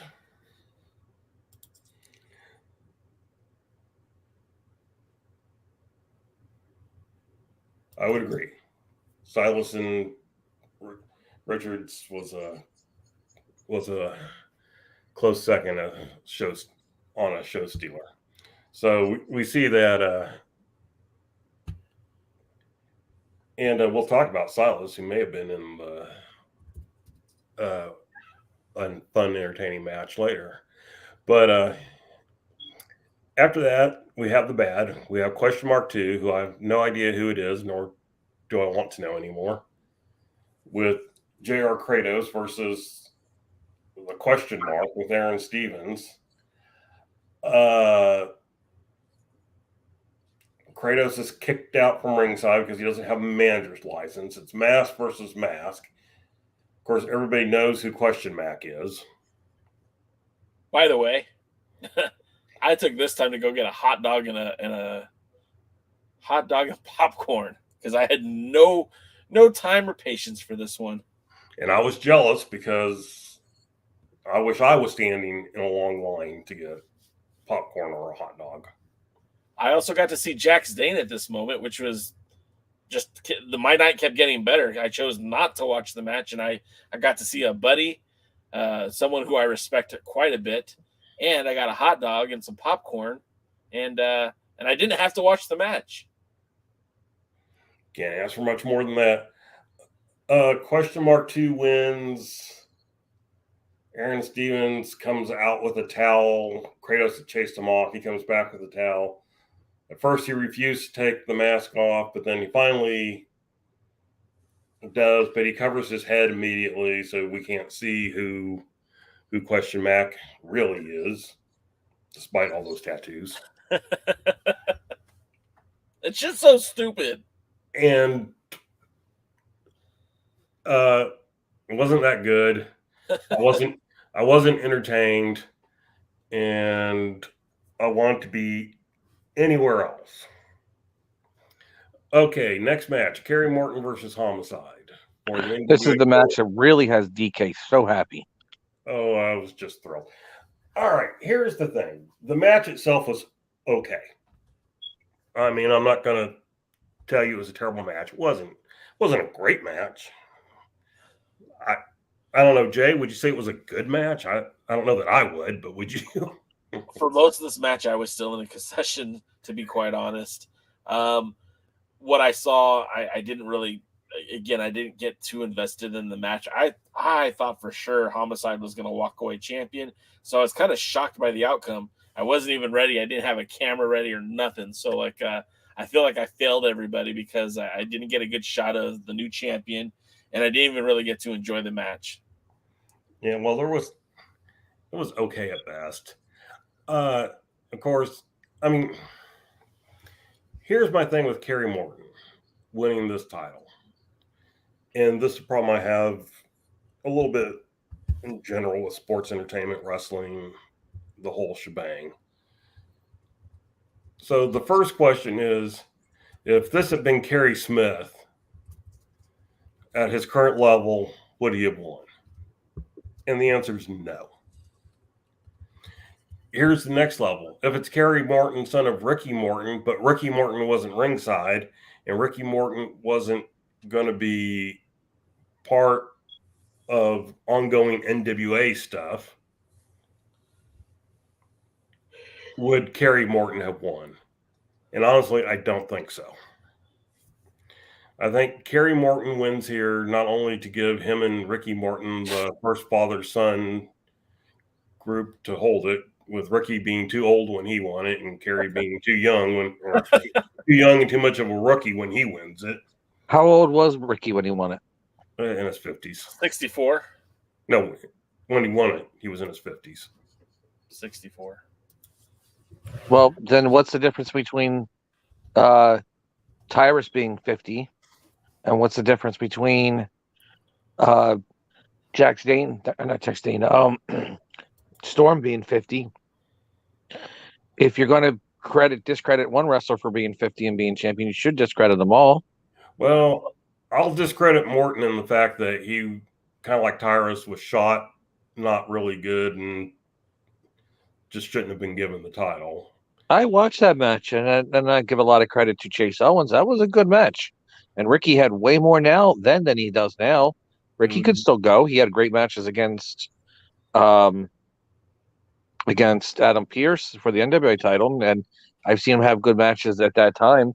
Yes, now he's way overshot. But at the time, he was better, at least, can go and still at the time. And that was your credit. That was your credentials. I almost think you guys are a little influenced by somebody who doesn't like the fact that he won, and it's influencing your opinion. No, because I had that opinion before. I didn't want him to win. It was a good story at the time. I held that opinion beforehand. I know what you're talking about, that we're influenced by Kevin, but no, that's not actually it. I thought Ricky Morton should not have been wrestling at that time. He barely did wrestle. I don't agree with you. It wasn't that good of a match. I don't agree with you that Ricky could still go. I didn't think his match with Adam Pearce was that good.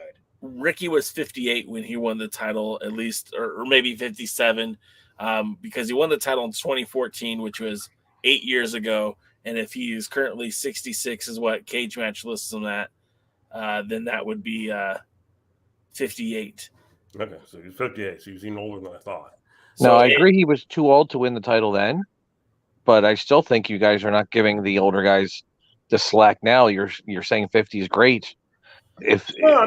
Look, stop being red. My criticism isn't age. My criticism is the ability to go. Tyrus at 49 doesn't have the ability to go. Tim Storm at 49 had the ability to go. That's the difference. Nick Bockwinkel at 45 was one of the best in the world. Age doesn't really matter. It's if you can still wrestle. I don't want to watch Ric Flair wrestle at age 73, but I had no problem watching Ric Flair wrestle at age 50, 55, 56, whatever it was. Well, and some of it, though, there's a difference between watching people wrestle and where they are and what they're doing. I mean, and also some of the people we're talking about are exceptions to the basic rule of the age. I mean, most people, and I said even a couple of years ago, that Tim Storm was showing his age now, that people were still talking about him, about wanting him to win the title off Nick Aldis. I was like, no, Tim doesn't need to be in the ring that much anymore. And, the issue here was that Ricky Morton wasn't a top wrestler at that time. Ricky Morton wasn't a top contender at that time. Ricky Morton was a nostalgia thing to bring in fans of that area. He couldn't really go. He was not that good. If you brought him in occasionally as that kind of special person in the team or whatever, okay, you can do that. But saying, hey, this guy's your world champion? Nah, it wasn't working. It didn't work. Kerry Morton, I mean, Tommy Rich was 21 when he won the world title for 4 days? Yeah, but Tommy Rich was also wrestling 50 times a month during that period. Well, but my thing was, I didn't have an issue with that. I didn't have an issue with him. So it's not so much that Kerry is young. I don't know that Kerry is truly as qualified to win it. And then my concern is that what they do when you put on a young guy like that is that you make it the young guy's championship, and that's not what this title should be. It shouldn't be the up-and-comer title. That's what we have the TV title for. Now, do you think he won because of the Morton name in Louisiana, which holds a lot of weight? I think he won because it keeps Ricky Morton there with him. I think if Ricky Morton was involved, Ricky Morton was still was on his rocking chair on the front porch of his house, wherever he lives, Tennessee or whatever, I don't think that Kerry Morton wins the title. Yeah, and look, I think the crux of all this is like the name Morton carries weight, period. And to what DKM said earlier, if it was Kerry Smith, I don't think he's in the ring with Homicide. I don't think he can stand next to Homicide, but he's a Morton, and that has value and it means something. And I'm not saying that you can't use your name, you can't use your legacy. Of course you can, but I'm not going to be your biggest supporter either. Colby Carino is a kid that when he broke onto the business, I was like, oh, he's going to coast on his daddy's name. But over the last few years, maybe I should say the last year, Colby Carino has grown on me as a performer, as a wrestler, because he works hard. And every time I see him in the ring, I'm seeing somebody who's very hungry. And I'm not trying to shortchange Kerry Morton here. Maybe he's just as hungry, but his growth and development hasn't been to the extent of Colby Carino. And I know he spent less time in the ring. So maybe it's a maturation process, and maybe that's what we'll get with Kerry Morton in this NWA, this new NWA. It is somebody who will coast on that name until he can start getting better and paving his own path. But right now, I just think this was a title given to him to help keep that Morton name connected to the NWA. And look, I'll be honest. I'm a big fan of PJ Hawks. I like him much better in the ring. I wouldn't put the title on him. All right. I mean, not the World Junior Heavyweight title. Okay. We'll get to the tag team titles, which is a different beast. But no, I mean, I wouldn't have put the world title on him. He was back one of the early ones I was saying. I go, I don't want him to win. I don't want Kerry Morton to win. I want it to be kind of on, more seasoned veterans. So after that, we had Silas, our Thrillbilly come out without our dear Pollo, which made me very sad. And he actually got a win over Odinson. That's a big win. It's a very, very big win for Thrillbilly. Pollo should have been there. I know, Pollo was at the photo shoot, but in reality, I know that this initially was supposed to be Nick Aldis. Obviously, they made replacements at the last minute. I would have loved Pollo to be there. I feel like Pollo not being there kind of hurt the match itself, because I think that you could do a lot of fun things with Pollo and with Silas. But at the end of the day, a great victory for Silas, and a kind of disappointing for Odinson to take that loss. I will admit I was a little bit disappointed that he had also shaved his beard and lightened his hair color. So he being Thrillbilly. Yeah, Thrillbilly. So Pollo, if you have any influence over the man, tell him to get his hair back darker and grow the beard back. Anyway. How do you know that she isn't the one that told him to do it? She may have been. I don't know. But I want her to say the opposite. So wait now, you're saying Pollo's booking Thrillbilly's hair color? Maybe. Yes. Look, I have this beautiful brown hair with some salt and pepper mixed in it. But if my lady told me tomorrow, hey, I would like you to get a little bit lighter and maybe you could shave that beard. All right. What my lady wants, my lady gets. And I'm sure that's how it is in Thrillbilly's trailer park with Pollo. Could be. So then we get the Fixers defending the still controversial U.S. Tag Team belts, for those who know what the controversy is. And they defeated the Spectaculars, Brady Pierce, Rush Freeman, who are both pretty big guys, and Rolando Freeman, who's not. And it's a weird thing as at some point, as they throughout the match tended to change back and forth between who the heels and the faces were. It's kind of weird. Yeah. Man, so let's talk about the conundrum here, right? Because when we talk about the Fixers, they are very over as a tag team, which is great. The U.S. Tag Team Champions, there's a big portion of the audience that just absolutely loves them. I know there's a growing audience on social media that's kind of over them. And then you've got the Spectaculars who, let's be honest, they don't have any victories in the NWA as a tag team. In fact, we talk about enhancement tag teams. For two good-looking guys, two big guys, I'm very surprised that Rush Freeman and Brady Pierce haven't had more victories in the NWA, haven't been pushed in a better position than what they're in. And the biggest thing about that group is the manager, who's a little person. And so... And can we stop doing the hip thing? No, that's their thing. And they're going to keep doing it until you start doing it. That ain't happening. Yeah, well, then get ready for it. So it was really just kind of like... I don't know. I don't feel like the Spectaculars should have been in this match. I don't really know who I could tell you who would have been a better substitution. Perhaps maybe the Southern Gentlemen if they weren't already obligated elsewhere. But I just don't see, again, why you put a tag team that has zero build into a tag team title match. The match itself wasn't bad. It wasn't a bad match. It wasn't a great match. It was just a match. But I feel like they could have had more.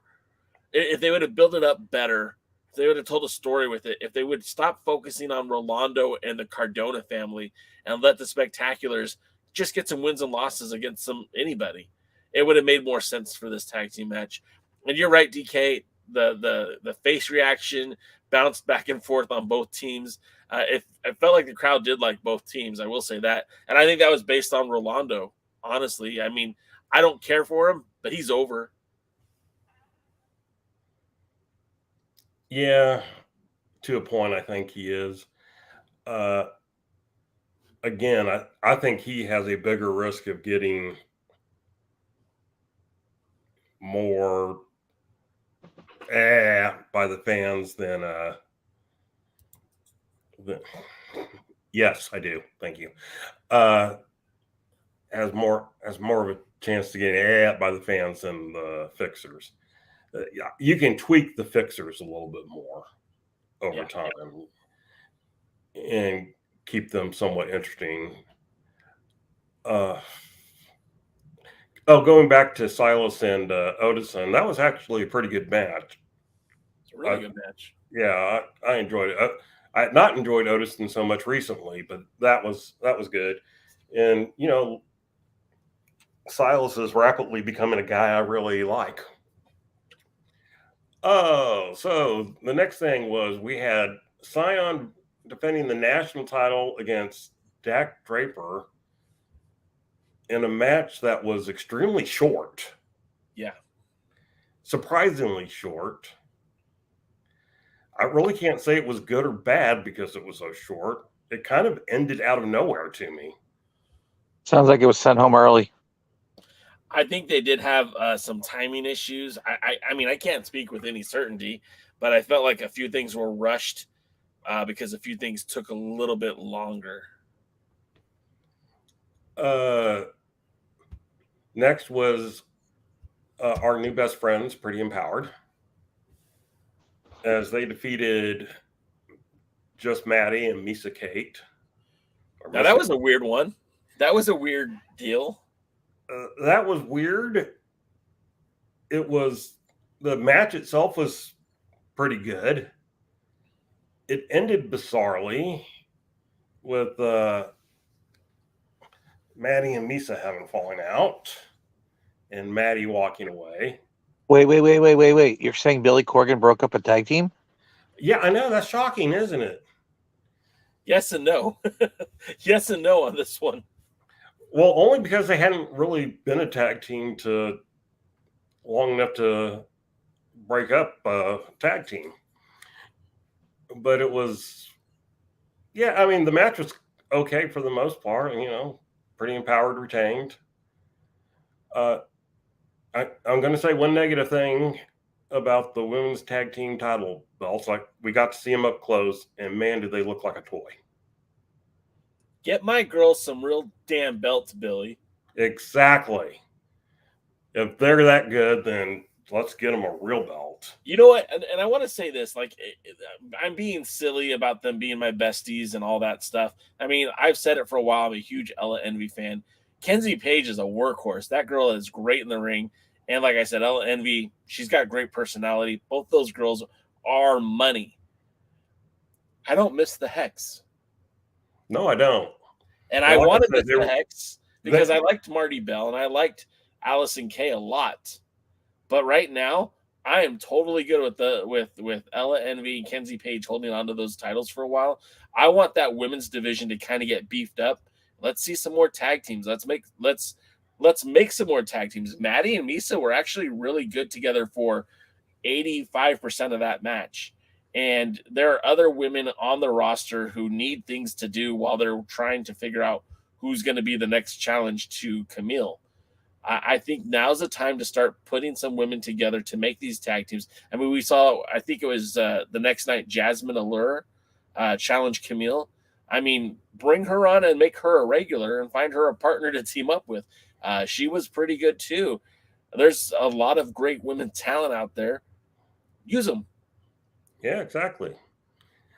All right, now let's talk about the worst thing that I've seen in pro wrestling in approximately 40-something years. There was a match, if you want to call it that. Don't call it that. EC3 and Tom Latimer that had the crowd booing and yelling boring because I was doing both. Yeah, so was I. And EC3 grabs a microphone during the middle and literally talks, I think, longer than they wrestled. Yes. And it was horrible booking, horrible everything. Vladimir finally hits EC3 and puts him in some submission move and loses because he won't break it. And it was horrible and bad and horrible and bad and horrible and bad and bad and horribly bad. And Vladimir sounds like another wrestler who doesn't win that'll soon be getting a championship match. Yeah, probably. But I mean, I cannot describe the depth of my hatred at being exposed to this. Jay, am I overreacting? No, you're not. Excuse me. I don't know how it came across on TV. I have not watched the pay-per-view on Fight, but there in the arena, if it had gone much longer, I think there might have been a riot. It was bad. And like you and I talked about this almost immediately afterwards.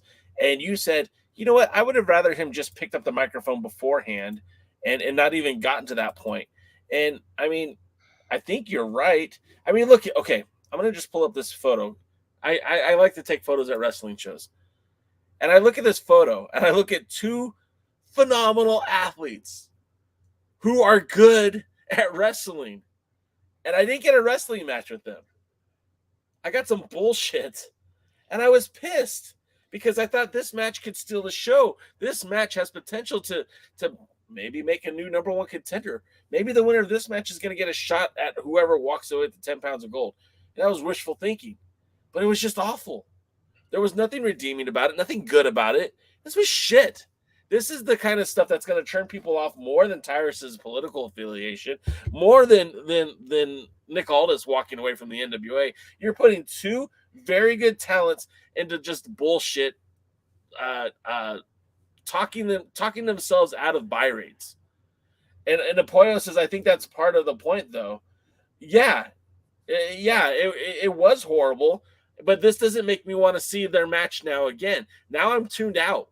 Now I could give two shits about EC3 or Tom Latimer. And I know that that's not what they wanted, though. They wanted me to care more. They wanted me to invest more. No, it did the exact opposite. I don't care. I don't care about either one of them now.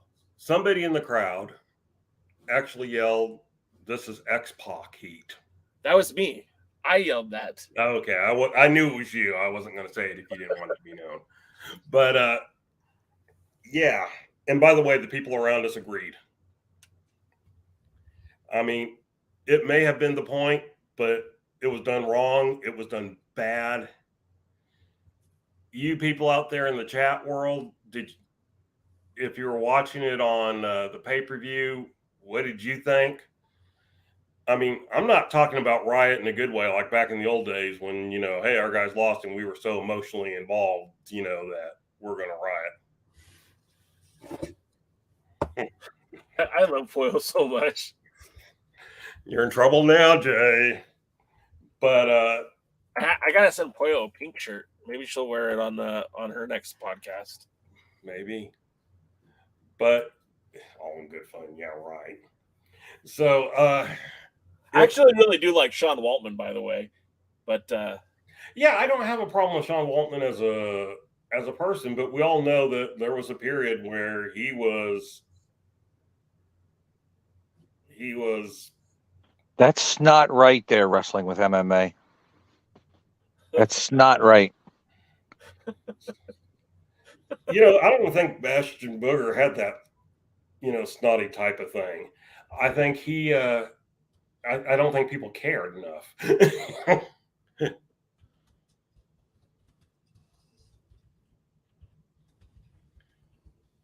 Oh, cool. Yeah, Jay, if you were paying attention, you would know that Poyo was wearing your blue shirt. I look, I didn't get home last night till like God, was it Oh no, last night was Wednesday. Oh no, I was just with the kids. My wife was He buying a brand new car, so I was busy just doing everything else in the house. I don't know how Jay felt, but like when I got back on after driving back on Monday and somebody asked me how my Tuesday was, like, I don't really remember. I felt like crap the entire day. I had to go to work. So like Tuesday was I was in the airport pretty much all day on a plane or in the airport. Smash burgers are delicious. If you're ever have the opportunity, grab a smash burger. It's really good. Did you get the smash fries? Huh? Did you get the smash fries? They were just regular fries. They have smash fries. Yeah, it's with the olive oil, and rosemary and some other seasoning. Oh my God. I missed that, but I got home about 9:00 from LAX. It's like a 2-hour drive, an hour and a half drive for me out here in the Inland Empire. And just in time to get the girls in bed. I went to bed. Then I went to work the next day. And when I got home, I was just exhausted. So Pollo, I didn't see it, but I will go back and take a look and try to watch it. Oh, shit.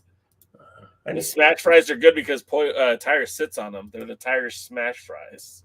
Ha! I can't argue that. Anyway. God. Any of you, are you guys still watching the show? Did any of you watch it on pay-per-view? Did you guys like this at all?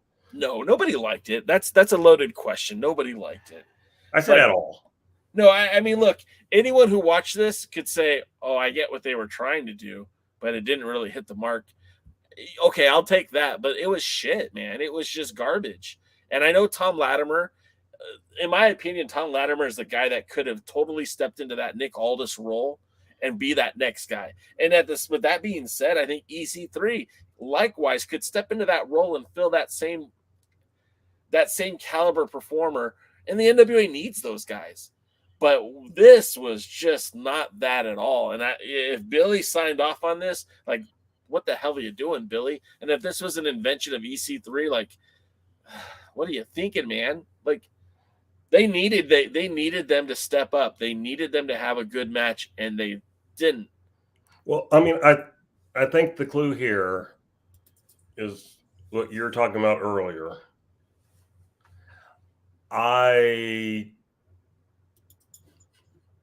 Now, if EC3 comes on my NWA screen, my reaction is time to get popcorn. Yep. Time to go use the restroom. I don't want to hear him ever again. Yep. And if Tom Latimer's involved in an angle with him, then I don't care about Tom Latimer until he's done with the angle with him. Yep. All right. So the 14th match of the night was La Rebellion, who I got their autograph. You did. And they unfortunately beat Hawks Ari. This was a bad judgment. If you want to keep the titles on La Rebellion, have them get disqualified. They should have been disqualified. By the way, throughout this night, the people that ended up with the most real heat were the refs because of some of the bad booking decisions. I mean, they spray Luke Hawks in the face with whatever mist thing they try to do, and it wasn't even a very good mist. It was basically water being spit. And right in front of the refs, so that should have been disqualification, but somehow it wasn't. And so, if you wanted to, you should have at least done a disqualification, let Hawks out. Give them a beat down afterwards to where the crowds could go crazy. They didn't. And I would have put the title on Hawks RE. Lucas wrestled for, is it Mekowolf's promotion? No, that's not Mekowolf's promotion. That's just Crash. Is that what you're talking about? Lucha Libre? Yeah. Tijuana? He's not part of that? I thought he was part of that. He's not ownership. He just wrestles there. Okay. But they could have gone to Crash and flip the titles there if they wanted to, or flip the titles when they go into their tapings here in December, which I was very sad to see. We're going to be 3 days worth of tapings. There was the thing you have to get. Okay, so I was looking at it from a wrong perspective while the match was happening, because although I like to see people get frustrated as fans for the right reasons. And when you had La Rebellion in there versus Hawkari, and everyone in that building knew that Hawkari was going to walk out with tag titles, that disappointment to me was palatable. And to me, I'm like, that's great. That's good business, because people will come back to see that match.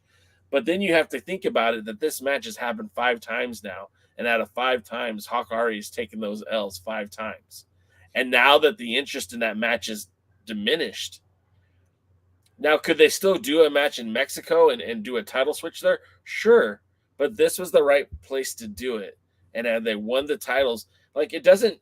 The thing about a title change is it doesn't have to be forever. It's not a permanent thing. If Hawkari would have won those tag titles, that place would have erupted, and it would have been great for that territory, the WildKat. It would have been great for Hawkari, Luke, and PJ. It would have been great for the NWA. There had been a lot of positive publicity for it. That doesn't mean that they have to hold the titles for the rest of their lives. It doesn't mean you can't, like DK say, switch the titles at the next set of tapings, at the live event.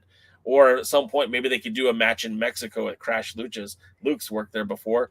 I don't think that would be a problem at all. But the fact is, this is when the iron was at its hottest, and they didn't pull the trigger. And that worries me, because if you can't read the tea leaves and know that would have been a good move for the company, then I don't know if there's any booking decision you're going to make that's going to be a smart decision. Yeah, and I heard a lot of people go, oh, well, even some of the fans there, they go, oh, well, this is just an angle. This is just an angle. They'll win eventually. And it's kind of like, I'm not so, like I said, 5 times, if you're not going to put the title on them here, I don't think they're coming back to New Orleans, within a few months. They might come back next year, but I don't think they're coming back within a few months where you can, rerun this. So you missed a really good opportunity with a really good crowd. Yep. It wasn't sold out, but it was a good crowd. It was a hot crowd, on the WildKat side, and I think on the NWA side too, in this particular case. And so, you could have watched the ceiling go off, but instead you were kind of left. And here's the problem. It killed the crowd. And the crowd was not that into the next 2 matches. Now, there are probably some other reasons they weren't into the next 2 matches, which I want to talk about together. The next 2 matches were Camille defeating Chelsea Green and Kylan King in a 3-way to retain the women's championship, and Tyrus, who had Black G's out there with him, who defeated Trevor Murdoch. He at least pinned Murdoch. I will give them the credit for that. And Matt Cardona in a 3-way match for the World Heavyweight Championship. Both matches were disappointing to me. I found them okay at best. I did not get that into either one of them. The crowd was not into either one of them. And like I said, the crowd was basically killed by Hawkari not winning the tag team belts. The good was I was glad they didn't take the title off Camille. The bad was Tyrus won the title. And look, Tyrus right. We're not going to get any more views from his Fox show. No. He had the World Television Championship, which he put over and over and over and over and over and over and over and over. And if you were a fan of that show and you want to watch wrestling, you're already watching. So putting it on him, will it help them get a TV deal?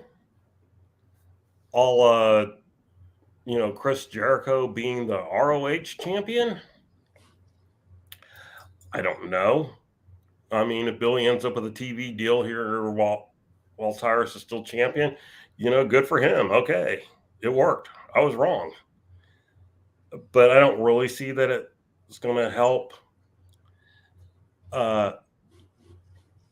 I don't buy all the crap of the people. Oh, it's the end of the NWA now forever. And it's the end of,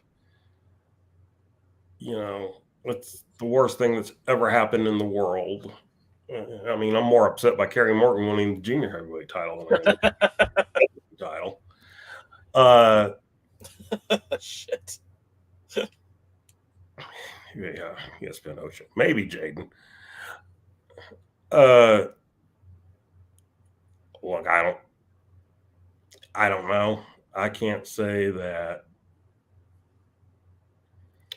I'm overly, that either match was that good that I was overly interested. The only thing that was kind of cool was by the end of the night, you had Austin's thing holding all three major men's titles, as far as like in the heavyweight world. And so people stop saying it's just their version of the Four Horsemen. Believe it or not, the Four Horsemen were not the first team or stable to go into any area and collect a lot of titles. I know that may shock some of you,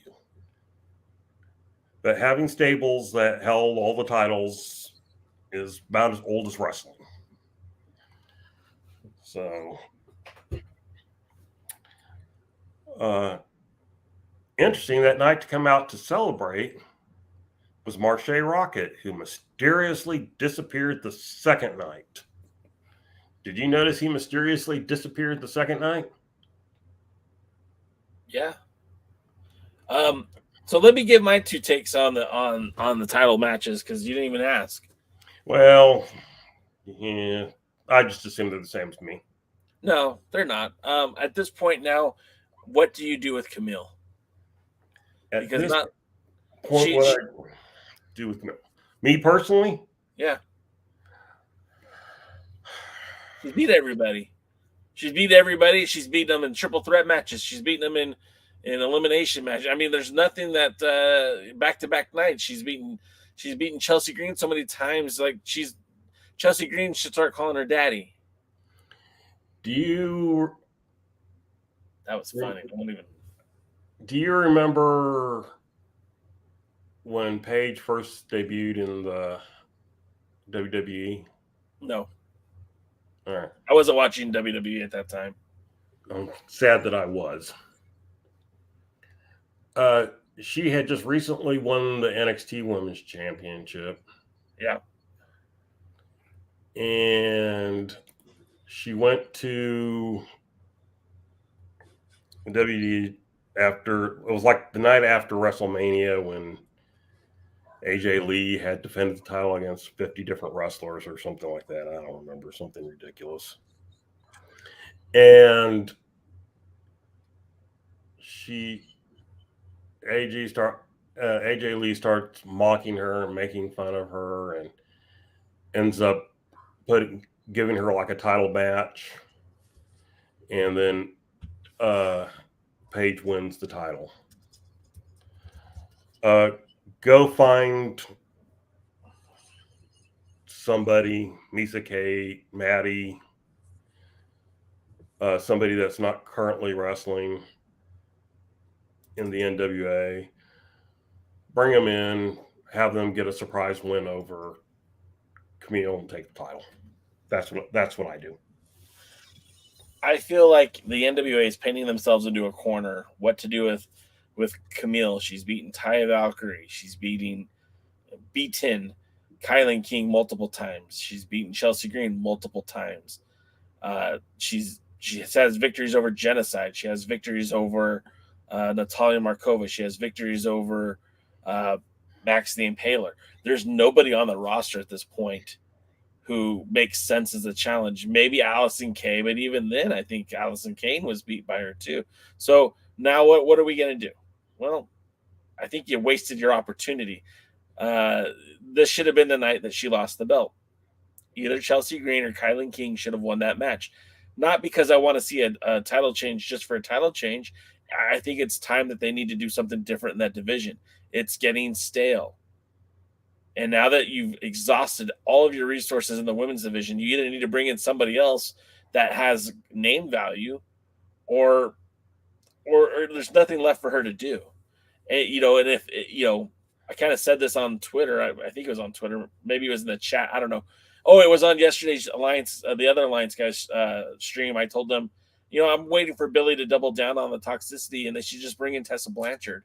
Because at least then that would be something fresh, something new. And Tessa Blanchard versus Camille is a match that would really help elevate Camille.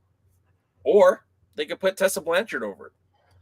Either way, it would be something different, and I think that's what that division needs. Now to the men's division, now to the World's Heavyweight Championship. I don't love Tyrus. He isn't my first choice as champion. But with that being said, I'm willing to see what he has in store for the NWA. I'm willing to see what he can bring to the table. Like Nick Aldis said, hey, he sold those books. But is he going to sell tickets? Yeah, he's on Fox News. But like DK said, are those people watching Fox News translating to the NWA? And the sure as shit, if everyone out there who says that they're canceling their subscription are genuinely canceling their subscription, then there will be a 100% reaction from the NWA. I think putting the belt on Tyrus was the right move. What? I think it was the right move because I don't think Matt Cardona is the guy. And I think Trevor Murdoch also was, again, falling into a very stale title run. Although I think that was the best version of Trevor Murdoch we've had. He isn't moving the needle the way they need him to. And everyone's talking about Tyrus winning that World's Heavyweight Championship. Not in a positive light either, mind you. But as our old pal Eric Bischoff once said, controversy creates cash. The problem now, though, with Tyrus is, who are they going to put in the ring next to him? If it's Trevor Murdoch again, that's going to get stale very fast. If it's Matt Cardona, I feel like that's going to get pretty stale pretty fast too. Well, Cardona's stale just as he is. Yeah, and so like Medium 5 MV Hitman says Cardona would be the guy till WWE gave him a call. I never thought Matt Cardona was the guy. I don't think he's as special as everyone else thought he was. I think Game Changer put him in a right position at the right time and benefited from that. I think everything else after that is sloppy seconds. There is nobody out there who is like Matt Cardona that has given NWA their exclusivity. EC3 could be that guy if they haven't been wasting him away in a feud with Tom Latimer that doesn't make any sense. So what are they going to do? Because, yeah, Tyrus is champion, and I do think it was the right move, but I only see it as a transitional thing. Because at some point, if Tyrus is as toxic as the whole entire internet community says he is, then there's going to be – the NWA is going to financially feel it. I mean, TV tapings are coming up in December. The live event's happening in January. What's going to happen then? And if the NWA can't sell, if they can't sell a reasonable amount of tickets, what are they going to do? Is Billy going to throw in the towel? Or is Billy going to adapt? You don't have Nick Aldis to draw in a huge audience for you anymore. You're going to have to think outside of the box. You're going to have to find a reason to make people care about Tyrus, good or bad. And I think that's really where we're going to see the evolution of the NWA in the next month, in the next year, in 2023. Quick question. Did Aldis really drawing that many people? I mean, were people tuning in to see Aldous? So, okay, I'm not saying they were or they weren't. I mean, this is a legitimate question. Yeah, and we'll answer. We'll talk about this, and then we'll call it a night because I know it's getting late. When you look at the NWA, for much of its early success, it was on the back of Nick Aldis. Much of the success of the early Billy Corgan NWA, it was Nick Aldis. And, you know, that 73rd anniversary show, they had no problem selling tickets to night 1 or night 2. Of course, I was backed on the Empowered pay-per-view. But tell me, what was the drawing match on night 2 of that show? What was the main match? Was it you know, Camille didn't have an opponent announced for that show. I'm trying to think back to the 70s. Let me pull it up real quick. I'm just pulling up the 73rd anniversary show, and I want you to tell me what was a match that would have drawn you in more than Murdoch versus Aldis. Well, I mean, without looking it up, I mean, I can tell you obviously that was a story, but let's be honest, that was at least a storyline that had been developing since they came back from COVID. Sure. And so, I mean, but that was just one match. So, like, if you look at, they sold out that pay-per-view. They had attendance was reported as 856 people. The matches on that card were Tim Storm versus Crimson versus Tom Latimer in a no disqualification 3-way match. Mickey James versus Kylie Ray. A 6-man tag with Scion, Jordan Clearwater, and Tyrus versus The End and the Pope. Chris Adonis versus James Storm. The number 1 contenders battle royal that featured guys like Judeus, Captain Yuma, El Rudo, Heartthrob Jaden, Jamie Stanley, Jeremiah Plunkett. We had La Rebellion take on Stevens and Kratos. Again, Camille had a mystery opponent booked for that night because she was going to face the winner of the Burke Cup. And then the main event, you had Trevor Murdoch versus Nick Aldis. That was the match. And if it wasn't based on just Nick Aldis, then why didn't they have those same numbers at night 2, the 74th anniversary show? What was the main event on the 74th? I don't remember. Murdoch versus Tyrus. Okay, I thought so. Let's look at that. So, why did one draw better than the other? Was it Aldis, which is what Aldis claims, or in one,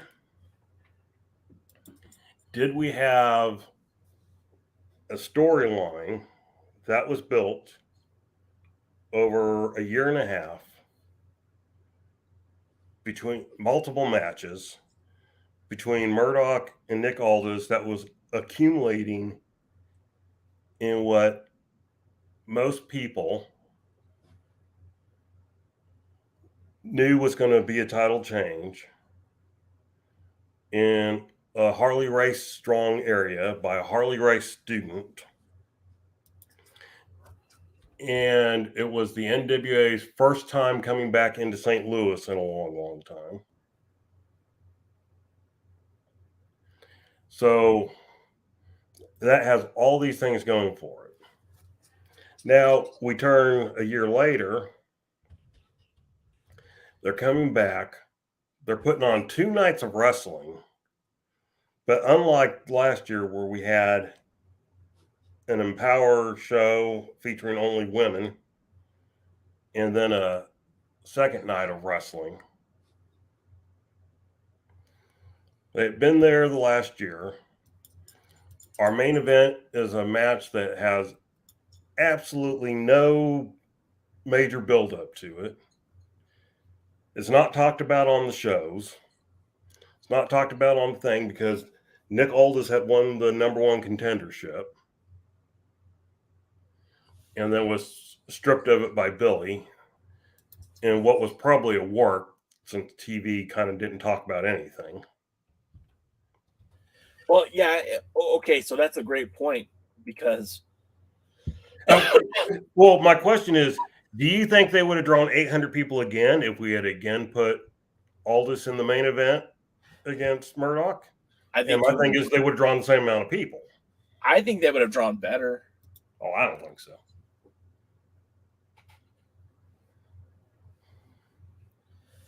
Well, I mean, this is just a matter of opinion, right? Because like, yeah, really prove how do you prove it? But I will say this: you're right. Nick Aldis had the benefit of having a long-term storyline built with Nick Aldis, and then fast forward a year later, and that angle was still being pushed. Aldis in the main event with Trevor Murdoch and Tyrus. Remember, he had won the number one contenders. Actually, let me rephrase that. It was supposed to be Nick Aldis and Trevor Murdoch. He won the number one contenders. That's what they were building to. And the week before, they pulled him out of the match. They didn't make very much mention of it on TV because I don't think that they knew they were going to do that while they were filming TV. I think that came after the fact. So in some ways, I think maybe Billy kind of shot himself in the foot with the whole gimmick of, this whole like storyline, work, shoot, whatever they were trying to pull off. And I think that just was disappointing to a lot of fans. And I don't know that Nick Aldis is the savior. I don't know if Nick Aldis would have changed ticket sales, but you're right. The storyline leading up to the 74th anniversary was bogus. They talked about Tyrus. That's what they're talking about at Hard Times 3. Oh, Tyrus. Is he or isn't he? Is he or isn't he? And it didn't do anything. It didn't. I'm at a loss for words. I just don't think that was built anyway correctly. Either match. No, I don't think it was. And again, I think people wanted to see Murdoch win the title. Yes. But I don't think people wanted to see Tyrus win the title. And I think their fear was Tyrus winning the title. And so their fear. Oh, Chris Adonis probably off doing other things. Well, he just wasn't booked. Yeah, that's what I'm saying. He's probably off doing other things. I don't know. But don't fret not, my friends. There was a lot of people who weren't booked for this pay-per-view. Yeah, the rule. Did you see Jeremiah Plunkett there? No. I do want to get into a couple of things from Power real quick as we end this. Jordan Clearwater and Mims went to a time limit draw, but it was a very weird time limit draw. And that normally when they do that, the face is about to win. But in this particular case, it was the heel that was about to win. Well, and then they also acknowledge that counts as a successful title defense. Yeah, and that's always been the case. Okay, I guess I wasn't aware of that. So Jordan Clearwater is now 6 more victories or draws away from becoming number one contender for the world's heavyweight title. Yeah, it was the same. Pope, when he held the title, it was the same. And okay, even Tyrus went to 1 or 2 draws. So that's not new. That is the thing. Odison actually beat somebody for a change.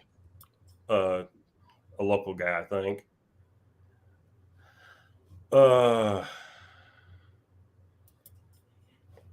They had and then they had Kratos versus Aaron Stevens. That was okay for what it was. And then, but they bring out 2 mask guys. Now, one of them is obviously the former question mark or question Mac back in a mask. There's just no question marks on him anymore. And they covered it up with a black Sharpie. Yeah. And then there's another guy. So was our friend Dave Scooby that called them Doom and Gloom? He called them Doom and Gloom. I think they were called Blunt Force Trauma. But yeah, Gloom and Doom was pretty good. Yeah. And so Doom and Gloom is actually better than Blunt Force Trauma. And, it's obviously, it's kind of like Doom. They have this team in black trunks and black mask who we don't know who they are, except for, of course, we know who they are, which was like the original Doom. If you watched wrestling back at that time and you did not know it was Butch Reed and Ron Simmons, then you weren't that bright. I'll say this: I didn't know who Ron Simmons was, but I did know who Butch Reed was, and I was like, "That's Butch Reed. That's the natural Butch Reed. That's Hacksaw Butch Reed." Yeah, Ron Simmons was basically a Florida guy, but he had wrestled as a face in a WCW. And they turned him heel and made him managed by the Iron Sheik for a while too, which is often forgotten. Well, I blot it out as often as I can, but then somebody brings it up and ruins it. So yeah, it was a weird thing. Speaking of things, let's talk about the rest of Power. Do we You got 4 minutes. Well, that really was kind of the rest of Power. There were some interviews. Country Gentlemen, I guess, are going to face the Fixers on USA, and I don't know that I care about that one way or the other. I care more about that than the Spectaculars, to be honest. That is true. The whole Idols Sportsmania Church's Money came out at the beginning of the show to celebrate that they're all champions now. And Tyrus had a hell of a promo. A great promo. Yeah, the best. He can talk. He put over Matt Cardona. He put over Trevor Murdoch and said both those guys are certainly going to have a rematch with him. Then he also put over his stablemates in Clearwater and Scion. Again, he also put over the buffet in the back. He tipped over the buffet in the back. I did not see Tyrus all evening. I wanted to get him to sign the 10 pounds of replica, but he was nowhere to be seen. So catering might have been extra, if you know what I mean. Mm-hmm. And so it was actually a good segment, except for the fact that Austin Idol didn't know where the heart camera was half the time. He was all over the place. And you could see the cameramen were trying to get a clear shot, and he would just get right into the view. You're like, what are you doing, Idol? Just get out of the way. He was facing us most of the time. And you could tell that Kyle Davis was actually annoyed. I mean, like real annoyed, not, hey, this is part of the, he thought, I see you finally found the heart camera, which did make it on the air. Yeah. And, yeah, I mean, he was honestly, I think Kyle Davis was annoyed most of the night. Brad, our buddy Brad. Yeah, I think we should call it a night because it is getting a little bit late. We've been bitching and moaning about the NWA for a while now. And look, 20 years. Yeah. Close to it. 15. Look, I don't think that there's going to be a whole lot of change based on what we saw in New Orleans, at least now. Now, there's going to be more TV tapings in December, and honestly, I'm very optimistic about what those tapings will bring. I am optimistic about Tyrus's run as world champion. I know there's a lot of doom and gloom out there, no pun intended, but I really think that there's some opportunity for the NWA and grow in different ways. Is it ideal? No. But, you have to be uncomfortable in certain situations to grow. And I think that's where Billy Corgan is putting himself into, is that he's either going to have to make this work or it's just going to go away. I won't say I'm optimistic, but that's because of the booking issues that they tend to have. Sure. I will say that if used right, that they can get a little bit of mileage out of Tyrus. Yeah. I probably wouldn't put him in the ring with Cardona, but you put him back in the ring with Trevor, and if you put him in the ring with our buddy Jack Stang. That to me is the money match. And yeah, and so I mean, I think my thing would be if Tyrus is to just move the title somewhere, move to Jax, because he's the one that's going to be able to put it, have a Tyrus style match that is better than it has any right to be, and get the title on somebody that could hold the title for a while. All right. I'm done. Yeah, Jaden Beld, you're done. Hey, look, guys, it was really great talking to you guys all again. Now, we're not going to be here next Thursday. Of course, here in the United States, we celebrate Thanksgiving on the third Thursday of November. So we won't be here live, but maybe we might do something. I'll keep you guys posted. And yes, we're still drinking sparkling ice. I mean, I still have the sparkling ice. I just also want to let you guys know that right now, W is having a sale. They're doing their Black Friday sales. Of course, if you purchase under my link, you get 10% off, and that link is in the merchandise. It's in the video description, and we've got some great shirts and hats and stuff on up on the site as well. If you guys choose to support the podcast, the live streams, that's the best way to do it. It's not over, guys. The sky is dark and it is raining, but it is not falling. Tomorrow is a new day. Let's let the NWA have an opportunity to see what happens next. If you're somebody who's checked out, hey, man, we'll see you when it gets good again. If you're sticking around, let's see where this goes, because I really feel like there is opportunity for this NWA to continue to do something different. Now, I'll be honest, I'm already looking into MLW. I'm already looking into other avenues. I am now part of the MLW media credentialed team. So, yeah, that's where we're at now.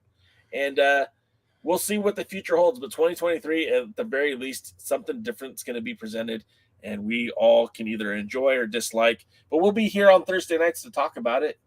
And I hope that you guys will join us weekly, whether it be with the pre-party with myself, the other Alliance guys on Wednesdays, or this show on Thursday nights, except for next Thursday. But appreciate you guys being here. It was very cathartic for DK and I to speak to you guys about what we saw, what we anticipate, and what we liked and didn't like. But that's going to do it for us. Again, DK, is there anything else you want to add before I call it a night? See you in 2 weeks. See you in 2. Thanks for joining the stream. This has been a presentation of Alliance-Wrestling.com. We genuinely appreciate your support. Would you consider subscribing so you'll never miss a future episode? I'd also like to remind you we do a live stream every Tuesday at 5 p.m. for NWA Power. You can find us on social media at The Alliance Blog. And until next time, we are The Alliance.